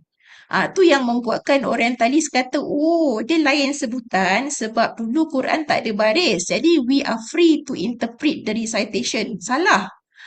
Salahnya kenapa? Kerana kita tidak rely on the text of Al-Quran so much. Kita punya reliance yang pertama adalah riwayat. So, kenapa ada dua kiraat? Sebab ada dua riwayat Nabi baca dengan dua cara. Yubashiruhum ataupun yabshuruhum. Yabshuruhum anda akan nampak dalam bacaan Imam Hamzah. Imam Hamzah seorang baca dengan yabshuruhum. Yang lain semua baca yubashiruhum termasuk bacaan Hafs. So apa kesan dari sudut makna? So kesan dari sudut makna anda nampak pada ayat yang saya bagi contoh dalam nota ni yang mana perkataan yang sama yubashiruhum ada pada surah Ali Imran. Surah Ali Imran dia tak ada hum. Surah Ali Imran yubashiruka. Kejap kita pergi surah Ali Imran pula. Okay, surah Ali Imran. Yubashiruka adalah cerita tentang Sayyidatina Maryam dengan Nabi Zakaria. So dua-dua tu diberi berita gembira bahawa mereka akan dapat anak. So kita pergi pada surah Ali Imran ayat 29. Yang tadi keep tab surah Taubah diberi berita gembira tentang akan masuk syurga. Yang ini pun diberi berita gembira tentang akan dapat anak. So kalau anda tengok pada ayat 29 yang mana 29 sebentar Fana dan Malaika 39 ya Allah. Sorry. 39. Okay, so 39 surah Ali Imran anda akan nampak yang mana bahagian tu Nabi Zakaria sedang solat dalam mihrabnya dan dia dipanggil oleh malaikat. So sini ayat 39. Perkataan dia yubashiruka. Tadi surah Taubah apa? Yubashiruhum ataupun yabshuruhum. Di sini yubashiruka. Dan bawah sikit anda scroll, anda akan nampak cerita tentang Sayyidatina Maryam. Dia punya cerita adalah di sini, 45 ayat yang sama, surah yang sama, page yang sama, ayat 45. Yubashiruki. So di dua-dua tempat dalam surah Ali Imran pun sama, ada dua qiraat. So pada ayat 45 surah Ali Imran cerita Maryam, dan pada ayat 39 surah Ali Imran cerita Nabi Zakaria. Perkataan yubashiru ni ada dua qiraat. Boleh dibaca dengan yubashiruka ataupun yabshuruka. Yang bawah tadi pun sama, yubashiruki dengan yabshuruki. Okay. So kat situ ada dua qiraat. Siapa yang baca dengan mana? So kalau anda tengok bacaan dengan yabshuruka dengan tanpa tasydid ataupun yabshuruki dengan tanpa tasydid juga adalah dibaca oleh Hamzah dengan Kisai. So yabshuruki, yabshuruka dibaca oleh Hamzah dengan Kisai. Yang lain selain daripada Hamzah dengan Kisai membaca dengan yubashiruka di sini ataupun yubashiruki di bawah ni. Jadi kat situ timbul persoalan dari segi pentafsir. Ada tak impact makna? Sebabnya ada tasydid, satu lagi bacaan tak ada tasydid. Tu yang anda nampak di sini. So kalau dari segi ada tasydid dengan tak ada tasydid, iaitu kalau tasydid tu kita panggil tasqilah, kita beratkan, ataupun tanpa tasydid dipanggil takhfif. Takhfif tu maknanya diringankan. So kalau bacaan dengan tasydid dia berasal daripada perkataan al-basyarah, iaitu orang tu diberikan berita gembira. Maknanya ada yang menyampaikan berita gembira tadi. So kalau aspek ni adalah aspek tentang masuk syurga. Anda betulkan ni bukan kelahiran Yahya. Ni tentang kalau yubashiruhum, dia dalam surah Taubah sebenarnya. So dalam surah Taubah dia berkenaan dengan golongan yang masuk ke syurga. Mereka dapat berita gembira. Okay, kat sini ada betulkan nota ni, berita gembira mengenai kemasukan ke syurga. Ni dalam surah Taubah. Kalau dalam surah Ali Imran, yes, ayat 39 surah Ali Imran adalah berkenaan berita gembira pada Nabi Zakaria tentang kelahiran Yahya. So yang baca dengan tasydid bermaksud dia refer kepada berita gembira. Yang baca tanpa tasydid bermaksud ayat ni refer kepada sifat ataupun rasa kegembiraan tadi. So nampak tak benda yang sama tetapi angle berbeza. Satu adalah angle berita tadi. Benda yang bawa pada kegembiraan. Satu lagi adalah daripada angle si penerima berita tu dia rasa gembira. So bila anda combine dua-dua tafsir, anda akan nampak bila mana orang-orang yang bakal menghuni syurga tu dapat berita gembira, yubashiruhum, mereka berasa tersangat gembira dengan berita tadi. So angle tafsir tu daripada yang menyampai berita sekarang pergi kepada angle yang menerima berita. So ibaratnya macam anda tengok movie, dia ada dua camera angle, dua shot yang digabungkan menjadi satu dalam ayat tu dengan kedua-dua qiraat tadi. Boleh? You see the picture? So nampak kan betapa canggihnya bahasa Al-Quran. Dia boleh ceritakan banyak angle dengan hanya menggunakan satu ayat dan dengan menggunakan qiraat yang berbeza sikit aja. Okay? Boleh? Ada apa-apa nak tanya sebelum kita rehat sekejap? Rasa macam otak tu dah kena panggang gitu kan. Banyak sangat info yang masuk. Okay. Okay, kalau tak ada kita stop sekejap. Sekarang pukul berapa? Dah pukul 12.30. Okay, kejap kita berhenti dalam 10 minit 12.40 macam tu. Jam saya cepat. Saya tak tahu jam anda pukul berapa. Mine is 12.30, so 12.40 insyaAllah. Okay, boleh? Kita berhenti sekejap. Nanti kita sambung insyaAllah. Okay, saya berhentikan dulu.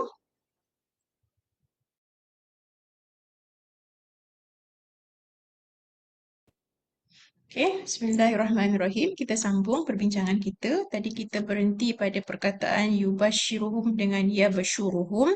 Ada pada beberapa tempat. Ada pada surah Taubah. Ni anda betulkan, bukan Ali Imran. Ada pada surah Taubah ayat mana? Ayat 21 tadi.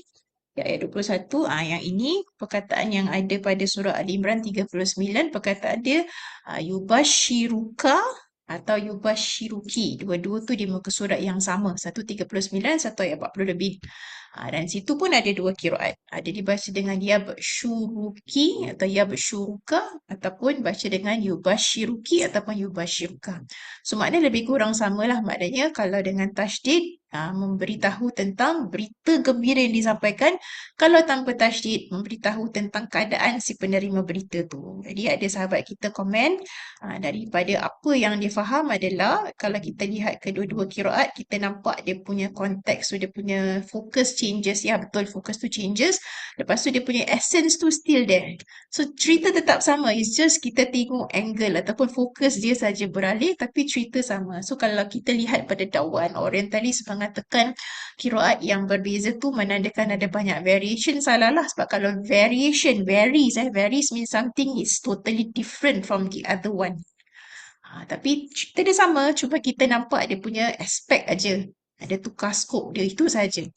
Okey, boleh? So, harap anda nampaklah gambaran dari segi kiraat bila mana ada satu wajah dengan wajah yang lain. Okey, habis bahagian tu. So, kita masuk pada perkataan yang lain iaitu perkataan al-mu'azziruna. So, sini pun ada dua kiraat. Boleh dibaca dengan tasydid, boleh dibaca dengan takhfif. Takhfif tu tanpa tasydid. Yang ini pada surah Taubah juga tapi ayat 90. Okay, so ayat 90 kita pergi pada surah Taubah. Page 201. Kalau anda ada di physical Quran, page 201. Okay, so ayat ni pada ayat 90 surah Taubah dia menyebutkan dia punya latar cerita. Latar cerita dia berkenaan dengan peperangan Tabuk.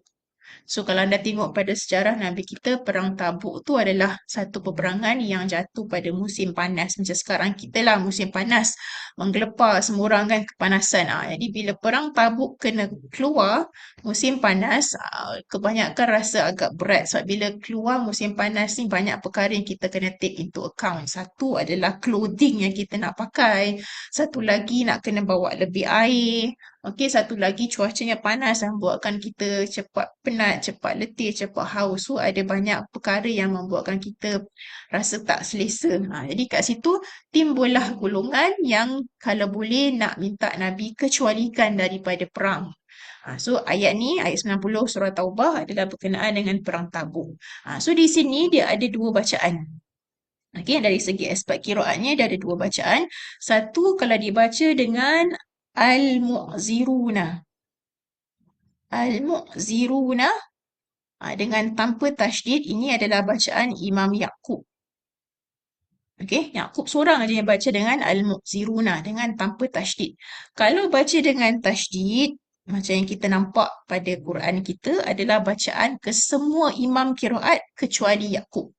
So Imam Yaqub baca dengan tanpa tasydid al-mu'ziruna.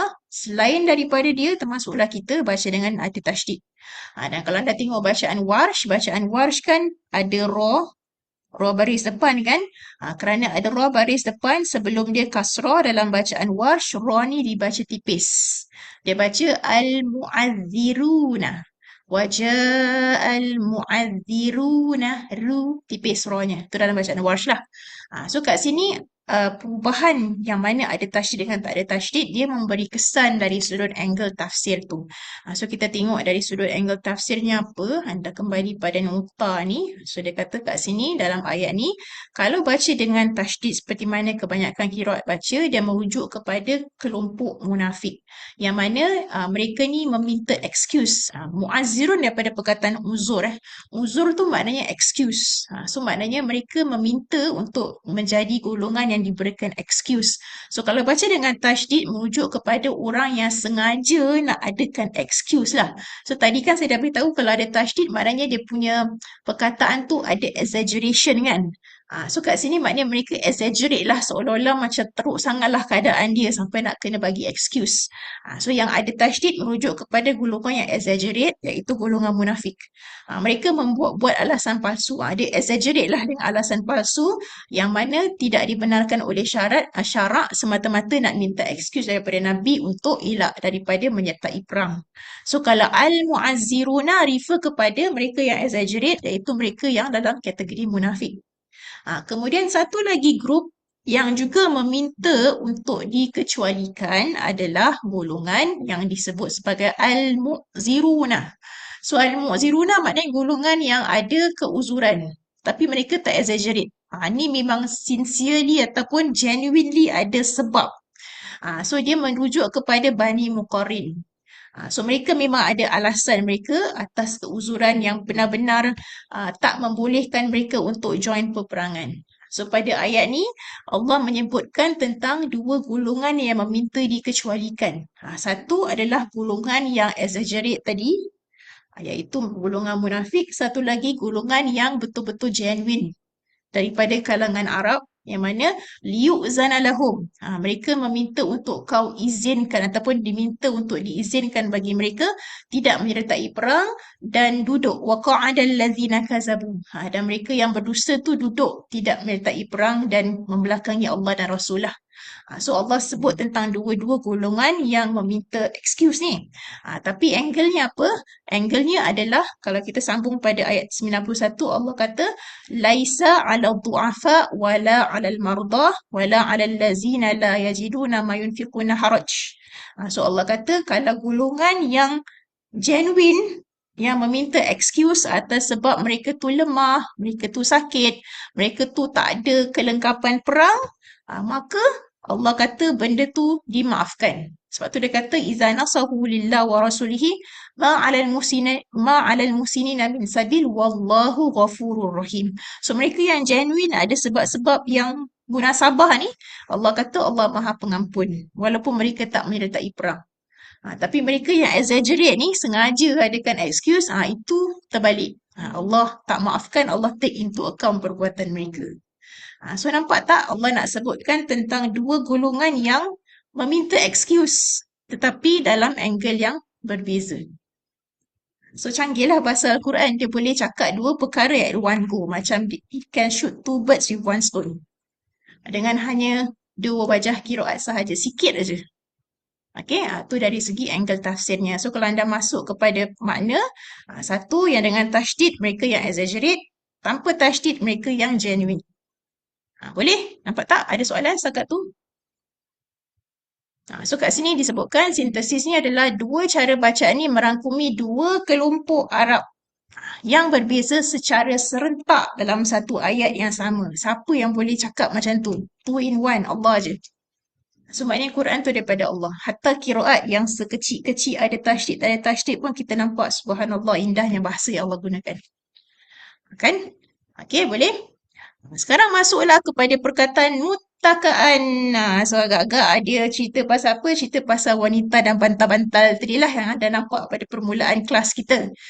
So dia ada dua bacaan di sini. Ini agak-agak surah mana? Surah Yusuf. Surah Yusuf ayat 31. So kalau dalam surah Yusuf ni agak-agak cerita pasal siapa? Wanita dan bantal-bantal dan pisau. Cerita pasal siapa?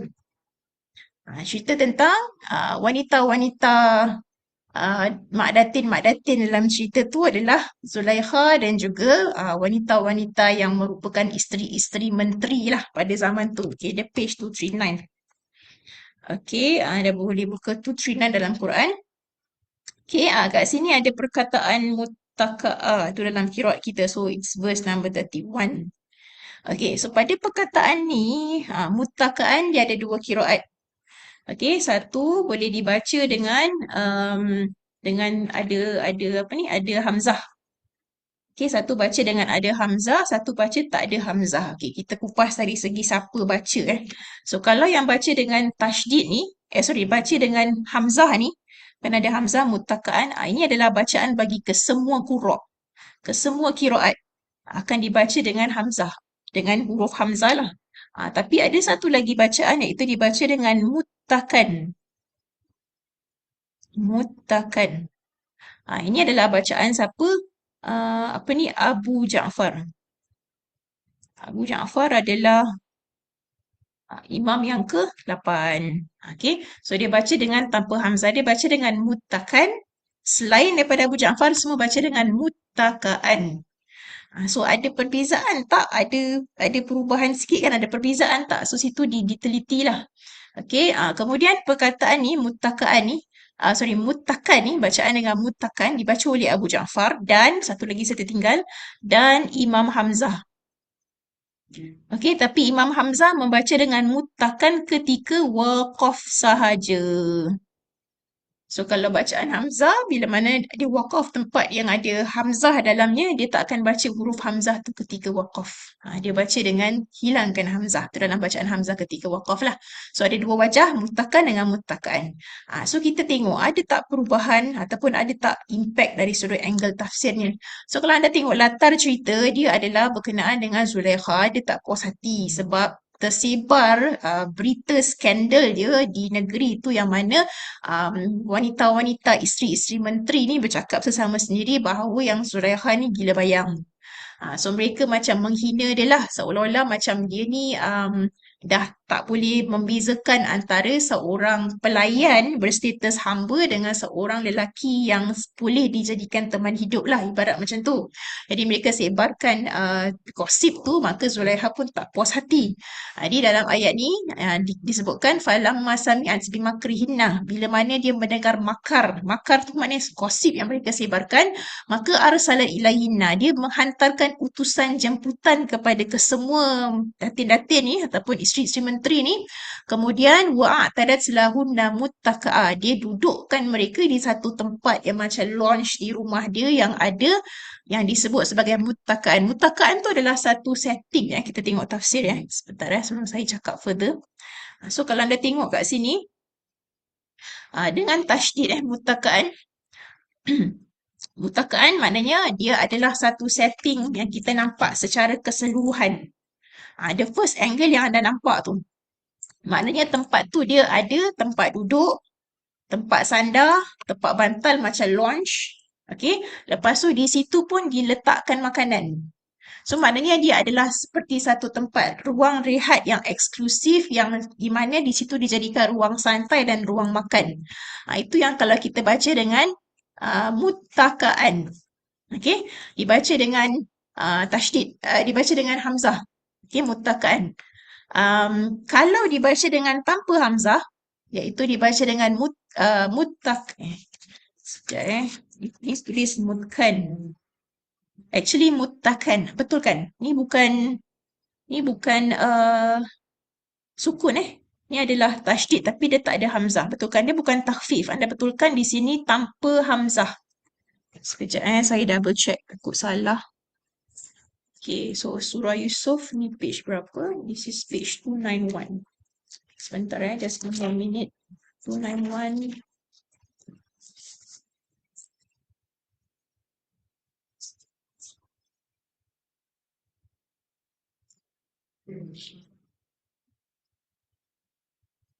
Oh, 239. Astagfirullah. 239. 239. Yes, Surah Yusuf. Okay.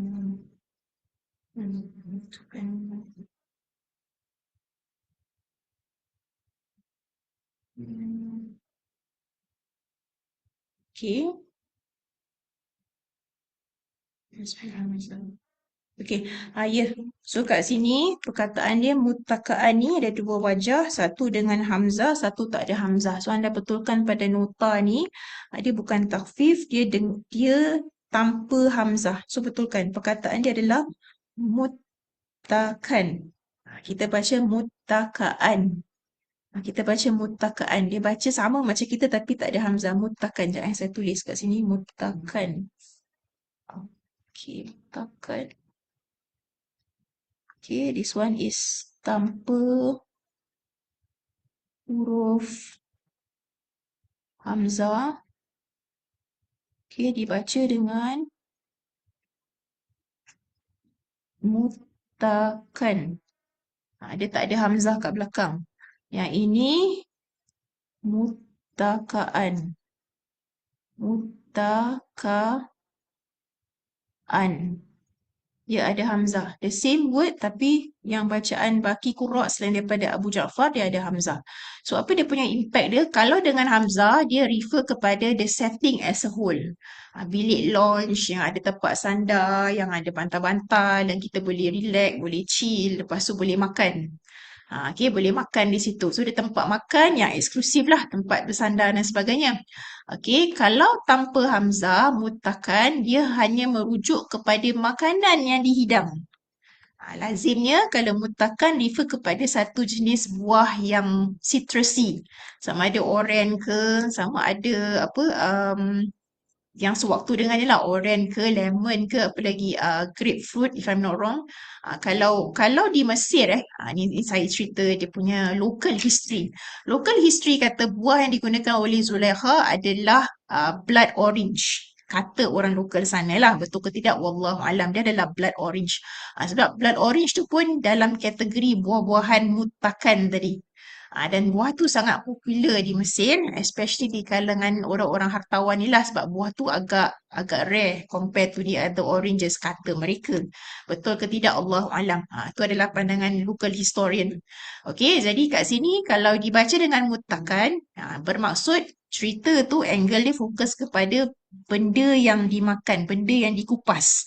Kalau dibaca dengan hamzah, dia fokus kepada keseluruhan cerita tu yang melibatkan tempat, setting, beradanya kisah tadi beserta dengan makanannya. Okay, nampak tak dia punya angle? So kalau muttakaan dia macam wide angle.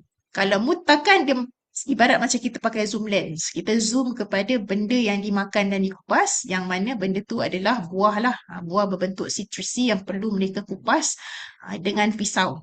Tu yang dia sengaja trap orang-orang ni ataupun datin-datin ni dengan pisau supaya dia akan terpotong tangan. Puaslah hati dia. Dia pun sakit hati, dia orang pun sakit tangan. Macam tu. Ibaratnya macam tu. Okay, tu dari segi dua aspek qiraat dan dua aspek tafsir. Okey, ada apa-apa nak tanya setakat tu? Ada soalan? Boleh? Boleh faham? Okey, kalau tak ada, kita beralih pada ayat seterusnya. Okey, ayat seterusnya adalah perkataan sukirat. Dengan sukirat. Ini berada pada surah Al-Hijr. Okey, pada surah Al-Hijr, kalau kita perhatikan, dia berada pada dia berada pada ayat 15, page 262. 262. Okay. So, pada surah Al-Hijr, page 262, is it this ayat? Kamu masyhurun. Okay, ayat 15 ni, ayat 1. Okay, ayat bawah. So, kat sini ada perkataan sukirat. Laqalu innama sukirat absaruna bal nahnu qaumun masyhurun. Okay, di sini ada dua kiraat. Satu dengan sukirat, satu dengan sukirat. So, dengan sukirat dia tanpa tasydid. Okay, dibaca dengan sukirat. Adalah bacaan siapa? Bacaan Ibn Katsir. Ibn Katsir Al-Makki. Okay, lain daripada dia akan membaca dengan tasydid. So, baki qurra' membaca dengan tasydid, Ibn Katsir saja baca tanpa tasydid. So, apa kesan dari segi makna? So, kalau kita perhatikan dari segi makna, kesan dia adalah dari segi dia punya intensity lah. Yang pertama disebutkan bagi mereka yang baca dengan tasydid, maknanya pandangan mereka tu ditutup, membawa maksud ditutupi pandangan mata mereka hingga benar-benar dihalang ataupun tertutup rapat secara fizikal. Kalau dibaca dengan takhfif tanpa tasydid, dia adalah dari segi konteks psikologi yang membawa pada pandangan mata tu seperti tertutup, seperti disihir, seperti menjadi kabur. Okay, so maknanya dia refer kepada pandangan, tapi ada dua aspek kiraatnya yang mana seolah-olah macam Allah nak beritahu kita ada dua mata sebenarnya. Dua jenis mata.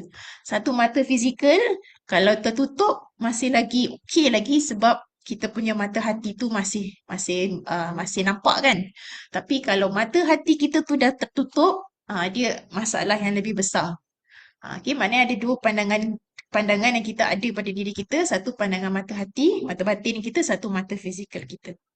Okay, itu dari dua aspek kiraat pada ayat 15 surah Al-Hijr. Boleh? So, kat sini diceritakan tentang walau fatahna alaihim baban minas sama'. Kalaupun kami bukakan kepada mereka pintu langit, dan mereka boleh nampak apa di situ setelah dibukakan, mereka tetap akan mengatakan telah tertutup mata-mata kami.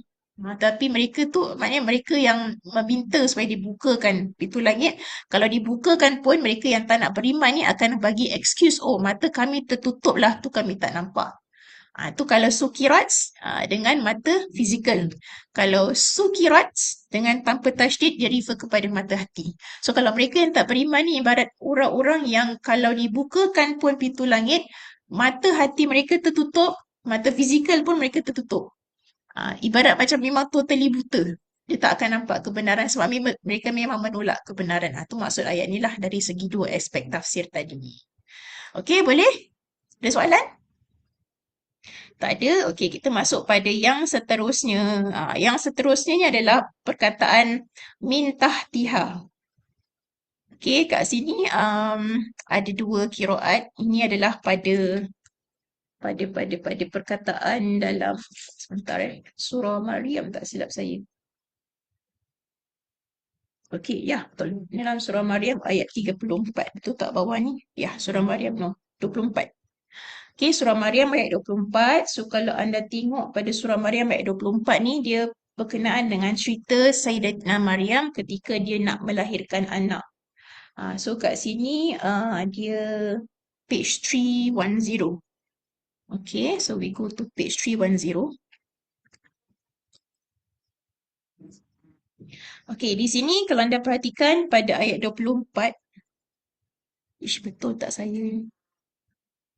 Macam tak kena aje.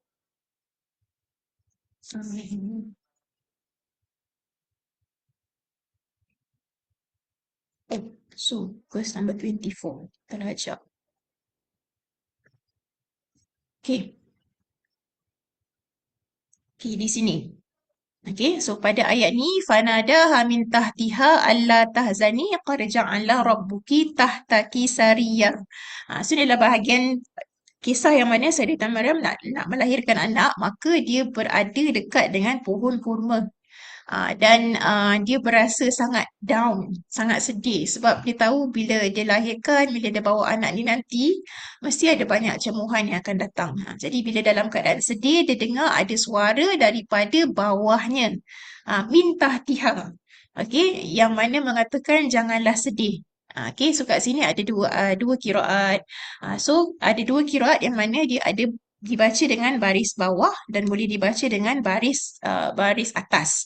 So satu adalah kiraat daripada baris atas min tahtaha. Min tahtaha. Min tahtaha dibaca oleh siapa? Ibn Katsir, Abu Amru, siapa lagi? Ibn Amir, siapa lagi? Syu'bah, dengan seorang lagi Ruwais. So Syu'bah adalah rawi kepada Imam Asim. Ruwais adalah rawi kepada Imam Yaqub. Ni baca dengan min tahtaha. So 5 orang ni lah, Ibn Katsir, Abu Amru, Ibn Amir, Syu'bah rawi kepada Asim dengan Ruwais rawi kepada Yaqub. Baki qurra, maknanya selain daripada 5 ni akan membaca dengan seperti yang kita nampak dalam Quran kita, iaitu min tahtiha. So tahtaha dengan tahtiha. Kalau tahtaha, baris ta tu baris atas, dia mansub. Kalau tahtiha, ta tu baris bawah, dia jadi majrur. So ada tak kesan? So okay, sebelum saya sebut tentang kesan tafsir yang baca tadi min tahtaha kan salah seorang tu Syu'bah. Syu'bah tu adalah rawi kepada Imam Muslim. Kemudian yang baki qurra baca dengan min tahtiha, salah seorangnya adalah Hafs. Sebab nama Hafs tak ada dalam kawasan sebelah kanan ni. The first group nama Hafs tak ada. So Hafs dalam second group baca dengan min tahtiha, Hafs baca dengan baris bawah. Bermakna Imam Asim ada 2 riwayat.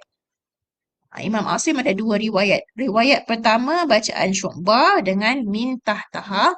Satu lagi riwayat dengan bacaan Hafs iaitu dengan min tahtiha. So imam yang sama tapi ada 2 riwayat. So apa kesan daripada 2 riwayat tadi? So kalau anda tengok dia punya tafsiran di sini, dia kata kalau baca dengan fathah, dengan nasab min tahtaha, Berfungsi sebagai subjek, maknanya siapa orangnya. Merujuk kepada spesifik kepada Nabi Isa sebagai individu yang berada di bawah Maryam. Sebab Nabi Isa dilahirkan kan, so bila lahir dia turun ke bawah. So baby yang baru turun ni mengatakan kepada ibu dia supaya jangan bersedih. Okey, itu kalau baca dengan fathah. Kalau baca dengan kasrah, bermaksud ayat ni merujuk kepada berfungsi sebagai kata sendi. Maknanya dia sebagai menghubungkan yang disampaikan berita tu dengan yang bercakap. So dia merujuk kepada malaikat Jibril yang menyeru dari tempat yang lebih rendah di bawah bukit mengatakan kepada Maryam jangan bersedih. So bila baca dengan baris atas merujuk kepada anak dia yang baru lahir tu mengatakan dengan ibu dia jangan bersedih. Kalau dibaca dengan baris bawah merujuk kepada entiti lain. Yang bukan berada di situ dengannya, berada jauh sedikit daripada dia, berada bawah sikit daripada lokasi dia berada, yang memanggil dia supaya jangan bersedih.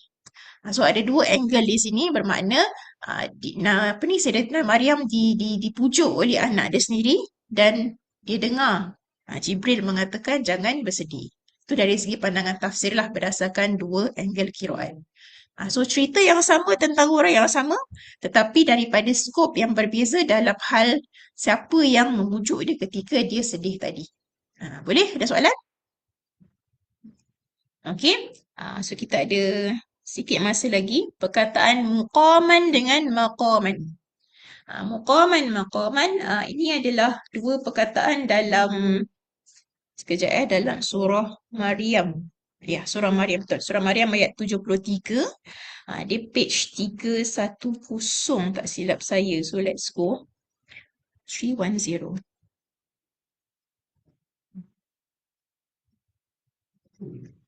Okey. Ayat 73. Okay, so kat sini disebutkan perkataan maqaman dengan muqaman. Baris depan dengan baris atas. Okay, so ini menyebutkan tentang orang-orang yang kufur. Wa iza tutla alaihim ayatuna bayyinatin qala allazina kafaru lillazina amanu ayyul fariqaini khairum maqama. Orang-orang kafir ni setelah dibacakan pada mereka ayat-ayat kami, mereka akan tetap berdegil ataupun mereka akan mempersoalkan manakah, bermaksud manakah di antara dua golongan yang lebih baik tempat tinggal yang lebih indah tempat pertemuannya. So disebutkan tentang golongan yang yang kafir ni akan mempersoalkan siapa yang lebih baik, who is better. So perkataan maqaman dengan muqaman, so kalau anda perhatikan, kalau dengan baris fathah maqaman, dia merujuk kepada kedudukan daripada perkataan maqam tadi, kedudukan. So kalau maqaman dengan fathah merujuk kepada tempat secara fizikal. Bermaksud tempat tinggal, tempat yang didiami oleh manusia sekarang. So disebutkan pada ayat tu orang-orang kafir tadi bila diberikan dakwah dan sebagainya dia akan mempersoalkan kau duduk di mana, ibarat macam you are not my level macam itulah.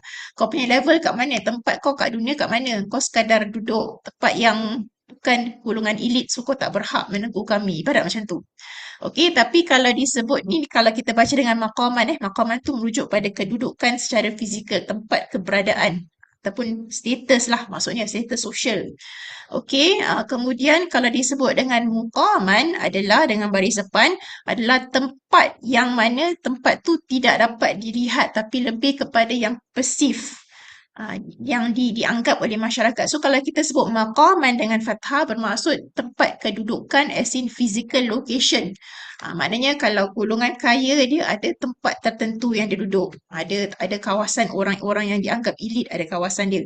Kalau muqaman merujuk kepada tempat kedudukan dalam masyarakat yang mana merujuk kepada status sosial dia, dia berpangkat sebagai apa.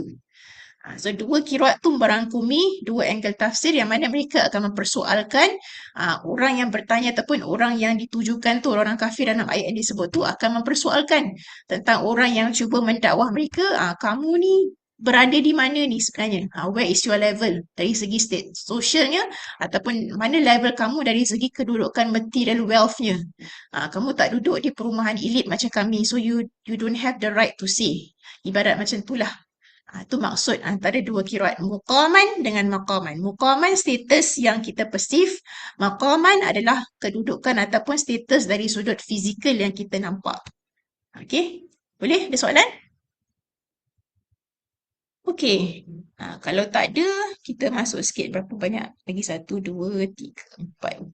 Quite a lot juga. Okay, tak apa. We try. So the next one, kita nampak perkataan qabdah. Qabastu qabdah. Yang tadi kita baca tu lah surah Toha. So kalau anda buka surah Toha ayat 96, di situ ada dua perkataan. Ada dua bacaan sebenarnya. Tapi satu bacaan qiraat sahih, satu bacaan qiraat syaz. So kalau dalam qiraat yang sahih, yang anda baca tadi, apa ni? Qabadtu dengan huruf dad. Yang kita bacalah. Sekejap saya check. 97. Okay. 96, sorry. So kat sini kita baca dengan faqabadtu qabdatan dengan dad. So dalam bacaan qiraat syaz, iaitu bacaan siapa? Imam Hasan Al-Basri.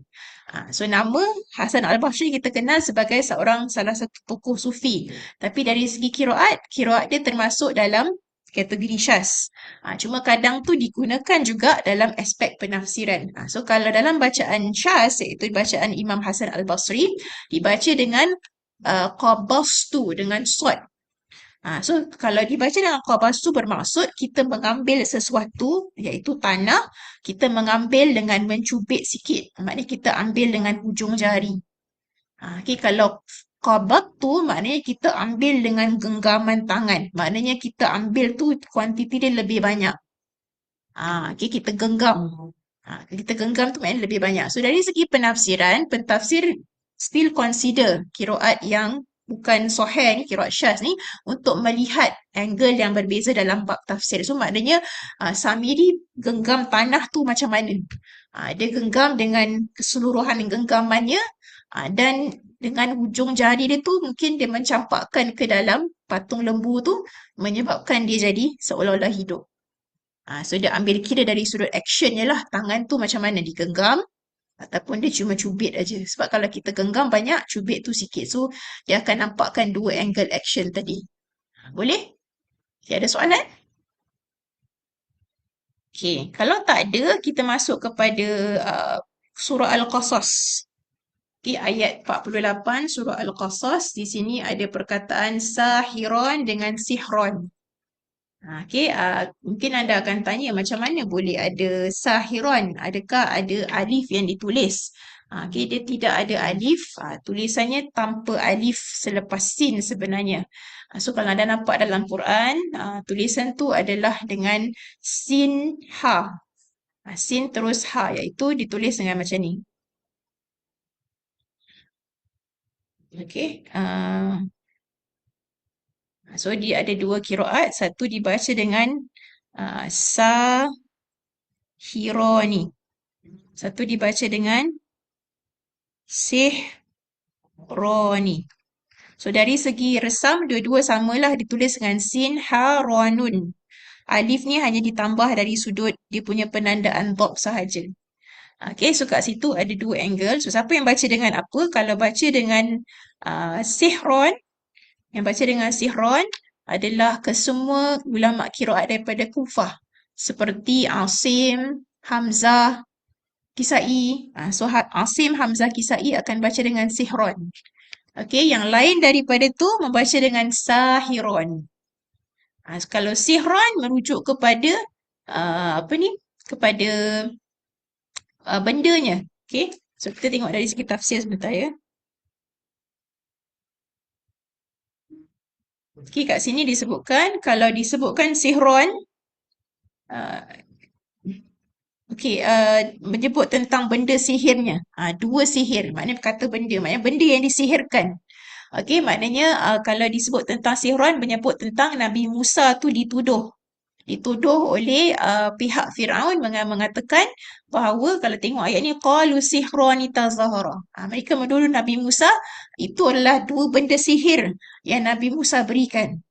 So kat sini disebutkan tuduhan musuh yang ditujukan kepada dua naskah kitab iaitu Taurat dan Al-Quran. Mereka menuduh ia adalah dua kitab sihir yang saling menyokong. So maknanya mereka menuduh bahawa Nabi Musa menyihirkan dengan kitab Taurat dan Nabi kita menyihirkan dengan kitab Quran. Auzubillah. So kalau sihran menuju kepada dua benda yang dijadikan alat sihir lah pada pandangan mereka. Kalau sahiran Kalau dibaca dengan sahiran merujuk kepada dua ahli sihir yang dianggap ahli sihir pada masa zaman Nabi Musa, iaitu Nabi Musa dan Nabi Harun. Dan kalau zaman Nabi kita, mereka anggap seolah-olah macam Nabi Musa dan Nabi kita kedua-duanya tukang sihir. Tu kalau baca dengan sahiran. So, sihran adalah benda yang digunakan untuk sihir, which is mereka perceive Quran dengan Taurat tu benda sihir.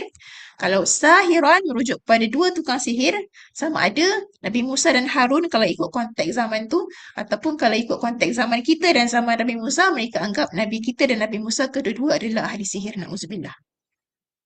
Boleh? Nampak tak dia punya kesan? Okay. So, kita ambil satu lagi sebelum kita stop. Okay, so contoh yang berikut adalah perkataan bildonin dengan bizonin. Okay, ini adalah dua qiraat, dua-duanya sahih. Kalau bizonin, yang mana dibaca dengan huruf za. Okay, satu lagi dibaca dengan huruf dad. Kalau huruf za adalah bacaan Ibn Kasir. Okay, Abu Amru. Siapa lagi? Kisai. Dengan Ruwais. Okay, kalau bidonin dengan dot adalah baki qura. So, baki qura dalamnya termasuklah bacaan kita iaitu bacaan Hafs. So, apa bezanya? So, ayatnya adalah wama huwa 'alal ghaibi bidonin. Dia ayat yang berapa tadi? Ayat yang ke-24. Ayat ke-24 surah At-Takwir. Okay, so kat sini ada dua qiraat. Kalau dibaca dengan bildonin, seperti mana bacaan kita, bermaksud dia adalah orang yang bakhil ataupun kedekut. Okay, kalau baca dengan za, merujuk kepada integriti lah. So, kalau kita tengok dari segi tafsirnya ataupun dari segi penerangannya, bildonin bermaksud orang yang bakhil ataupun kedekut. Ayat ni bermaksud Nabi Muhammad bukanlah orang yang kedekut, kikir ataupun menyembunyikan ilmu untuk menerangkan perkara ghaib. So, Allah nak kata bukanlah Nabi tu ruki untuk menerangkan perkara ghaib. Okay, kemudian kalau zanin bermaksud orang yang dituduh iaitu Nabi kita. Ayat ni menegaskan bahawa Nabi Muhammad bukanlah seorang pendusta yang boleh dituduh atau dicurigai integritinya dalam menyampaikan perkara gaib, khususnya yang berkenaan dengan wahyu. Maknanya Nabi akan sampaikan as it is. Nabi tak akan hold back. Itu maksud di antara keduanya lah. Kalau dengan dad adalah berkenaan dengan sifat bakhil tadi ataupun sifat nak hold back tadi. Kalau dengan za, bizanin, merujuk tentang keadaan orang yang dituduh tu, integriti dia, iaitu tentang Nabi kita. So, dia dua angle tapi merujuk pada benda yang sama, iaitu tentang wahyu yang disampaikan. Nabi tidak ada sifat lokek untuk berkongsi dan Nabi sendiri tidak boleh dicurigai tentang keikhlasannya untuk berkongsi. Okay, boleh? Ada soalan? Setakat tu okey tak? Senyap je. Saya risau kalau anda rasa terbeban lah dengan contoh ni. Dia lebih sedikit saya bagi sekadar untuk anda nampak lah dia punya angle. So, ada qiraat yang sahih digunakan dan ada juga qiraat yang syaz pun digunakan dalam bab penafsiran. Okey, boleh? So, agak-agak nak sambung ke nak berhenti? Ada dua contoh je tinggal. Nak sambung ke nak berhenti?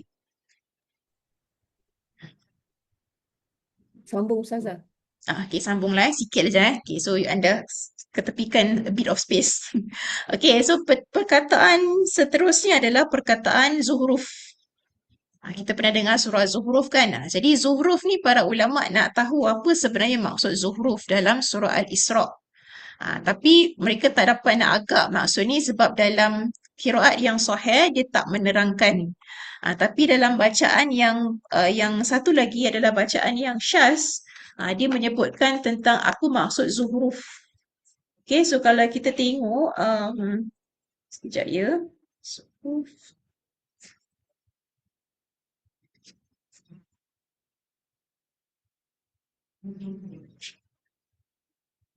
Okay, ni pada page 291. Saya tak buka lah. Page 291 surah Al-Isra.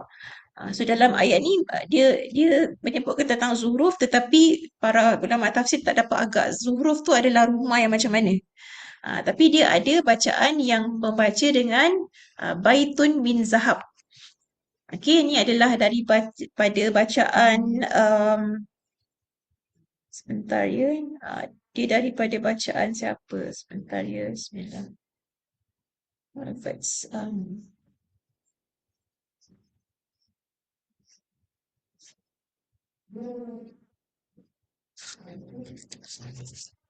Okey, saya tak dapat pastikan siapa sahabatnya yang membacakan dengan bacaan ni, tetapi dia berkait dengan salah seorang sahabat Ibn Abbas lah. So disebutkan oleh Mujahid, dia membaca Al-Quran di hadapan Ibn Abbas sebanyak 3 kali, berhenti pada setiap ayat, namun setengah perkataan hanya turunkan melalui qiraat sahabat yang lain. So kalau qiraat yang sahih ni adalah zuhruf. Tetapi ada satu lagi qiraat yang tidak sahih. Dalam sini disebutkan sebagai daripada qiraat Ibn Mas'ud. So kalau kita tengok Ibn Mas'ud adalah salah seorang sahabat yang mana daripada jalur periwayatannya datanglah qiraat Asim contohnya. Namun begitu ada setengah perkataan yang mana dia dari segi syarat untuk membuatkan bacaan tu diterima tidak mencukupi syarat. Sebab tu walaupun daripada Ibn Mas'ud tapi dia jatuh dalam kategori syaz untuk beberapa tempat. Okey, yang saya nampak ni daripada qiraat Ibn Mas'ud. Saya cuba cek kalau ada tak sahabat lain yang riwayatkan yang sama ataupun macam mana. Okey, so dari bacaan Ibn Mas'ud dibaca dengan baitun min zahab pada ayat ni. So pada ayat ni kita baca dengan au yakuna laka baitun min zuhruf. Dalam bacaan dia perkataan zuhruf tu dibaca dengan baitun min zahab. Tapi walaupun daripada bacaan Ibn Mas'ud tidak diterima kerana tidak cukup syarat dalam aspek perkataan zahab tu tidak mengikuti resah mushaf. Sebab secara majoritinya resah mushaf menulis dengan zuhruf bukan menulis dengan zahab. Sebab tu qiraat dia tu tertolak kerana satu syarat tak cukup. Okey, tu macam mana para ulama tafsir tahu kerana dia compare qiraat syaz daripada Ibn Mas'ud dengan qiraat sahih. Yang mana dalam qiraat syaz tu menyebutkan zuhruf tu adalah zahab, rumah daripada emas. So kalau kita tengok dari segi tafsir zuhruf atau engkau mempunyai sebuah rumah daripada zuhruf. Tapi apa maksud zuhruf? Qiraat ni mensubstitusikan perkataan tersebut dengan susunan kata yang bermaksud rumah daripada emas. Ini kita boleh tengok pada surah Takwir. Okey. Dia menerangkan maksud ayat yang dibaca dengan qiraat yang sahih tadi. Okey, selesai. So, yang terakhir adalah dalam surah Kahfi. So, dalam surah Kahfi ayat yang ke-16, konteks tu adalah berkenaan dengan Ashabul Kahfi yang mana mereka melarikan diri kerana kaum mereka ni adalah kaum yang tidak menyembah Allah. Jadi pada konteks ayat surah Kahfi tu, dia ada perkataan illa. Perkataan illa dalam surah Kahfi tu dia kalau combine dengan ayat yang lain dalam surah tu dalam ayat tu dia sedikit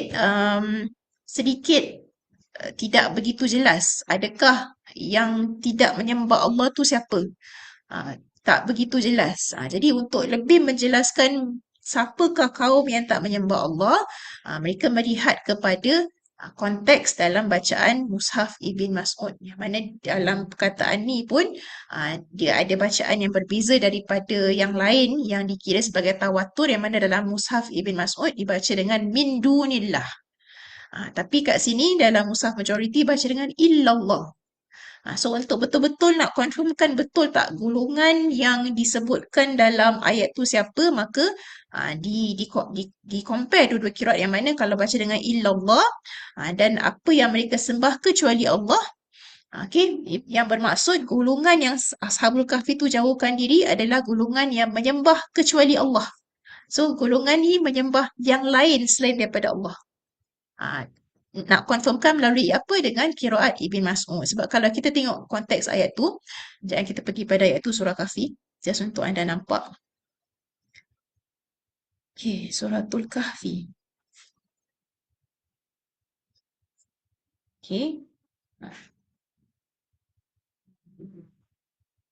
Surah Kahfi ayat 16, verse number 16. Okay, wa izi i'tazaltumuhum wa ma ya'buduna illallah. Dan bila mana mereka ni Ashabul Kahfi menjauhkan diri daripada kelompok yang sebelah sana dan kelompok yang sebelah sana tidak menyembah kecuali Allah. Kalau zahir ayat ni dengan illallah, wa ma ya'buduna illallah. Mereka tidak menyembah selain daripada Allah. Jadi kat situ menimbulkan satu tanda tanya, siapa yang tak menyembah kecuali Allah ni? Bukan ke Ashabul Kahfi tak sembah kecuali Allah ataupun sebelah sana yang dimaksudkan, which one? Jadi untuk confirmkan perkataan illallah, dilihat kepada perkataan dunillah dalam bacaan Ibn Mas'ud yang mana menerangkan bahawa kaum yang sebelah sana yang dijauhkan diri daripada yang Ashabul Kahfi menjauhkan diri daripada mereka adalah kaum yang tidak menyembah yang menyembah selain daripada Allah. Maksudnya wama ya'budun, dan mereka tu adalah yang menyembah selain daripada Allah. Kalau ada perkataan dunillah. So berarti makna kaum yang dari mana Ashabul Kahfi tu datang, kaum dia tu adalah kaum yang mensyirikkan Allah maksudnya di sini. Sebab kalau tak ada satu perkataan yang boleh betul-betul menerangkan tafsir ni refer kepada siapa, mungkin boleh timbulkan kekeliruan. Okey, sebab tu untuk confirmkan mereka akan lihat juga dalam konteks kiraat yang lain. Kalau ada kiraat yang lain tu dalam bentuk kiraat sahih, ataupun mereka akan lihat juga konteksnya dalam kiraat yang tidak sahih ataupun kiraat yang syaz. Sekadar untuk confirmkan angle tafsir tu supaya tak salah faham. Especially ayat berkenaan dengan hukum, ayat yang berkenaan dengan cerita dan sebagainya. Okey, boleh? Ada apa-apa nak tanya, nak tambah bahagian tu? Boleh? So kat sini disebutkan metodologi ini membuktikan kumpulan ataupun golongan salafus soleh secara aktif menggunakan yang satu untuk menafsirkan bacaan yang lain secara silang, secara opposite lah. Okey, so kalau kita tengok kenapa mereka gunakan macam gitu, supaya mereka tak terlepas semua angle yang boleh jadi possibility untuk mereka tafsirkan ayat tadi. So kat sini kalau kita perhatikan bahawa ni adalah golongan yang menafsir lah, nama-nama besar dalam bidang tafsir seperti Sufyan As-Sawri, Al-Farra, Al-Akhfashi, Ibn Qutaybah, Tabari, Zujaj, Ibn Ja'far dan sebagainya. Okay, so nama-nama besar dalam tafsir ni, bukan ni saja, ramai lagi.